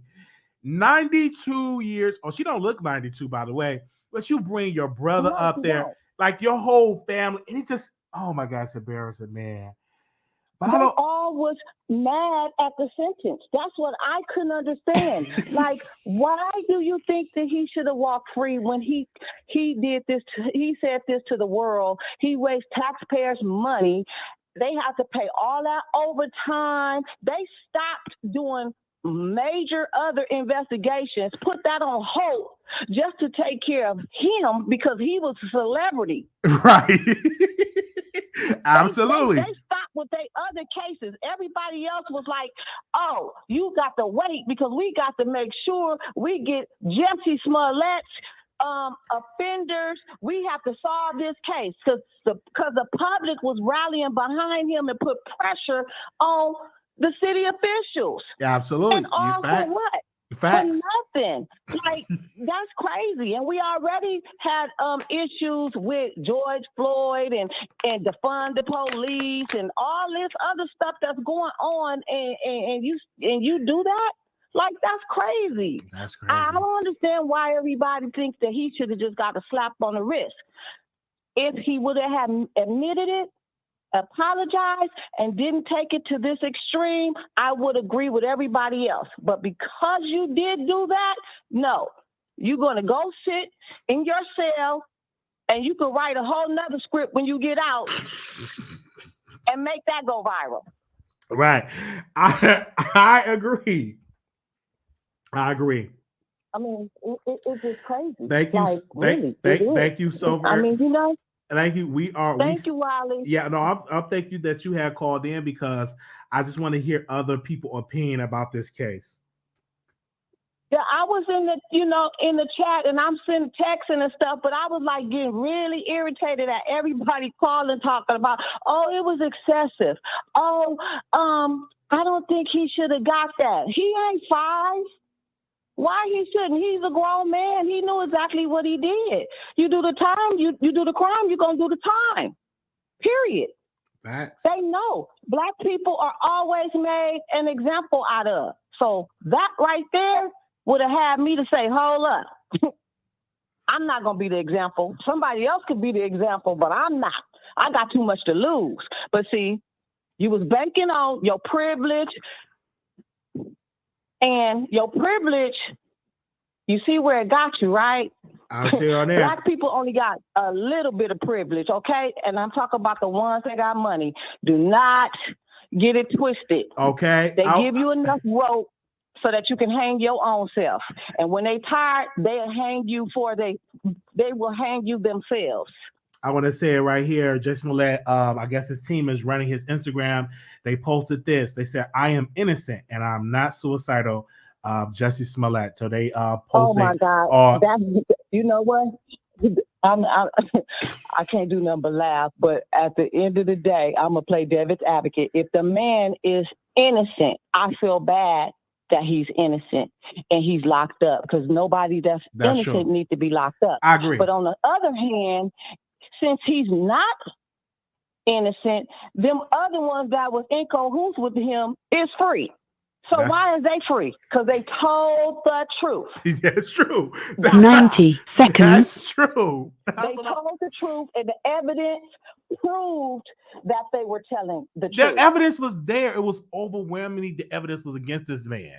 The cell phone records, the video of the brothers giving that.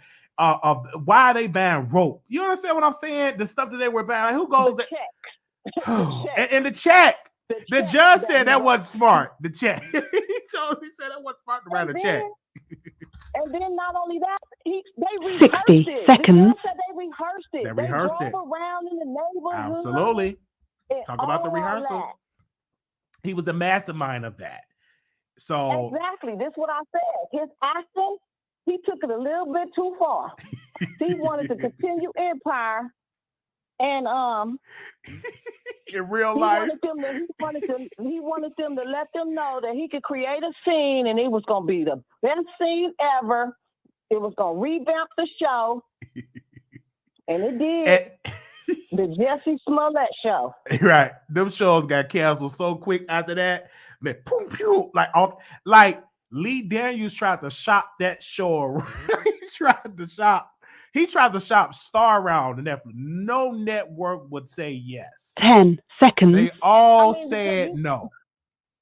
You got the look, you got the LGBT. Then you tried to say Black Lives Matter. And then you do a hoax with both of them together. That's, to me, that was detrimental from the word go. That's detrimental.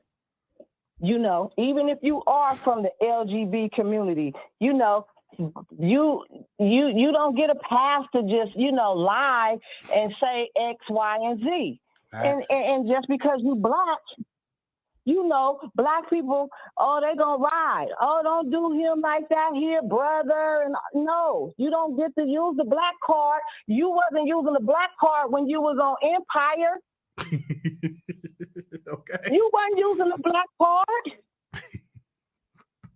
You weren't using none of that. You had some excellent acting skills, and you was using that voice to sing and do other things. And I'm saying sing on both mics, please. Come on. All right. Thank you. So, and everybody lost their job from that. Yes, they did. You're right about that. Everybody had lost it. The people. They done lost their job. The taxpayers got to pay for all this mess.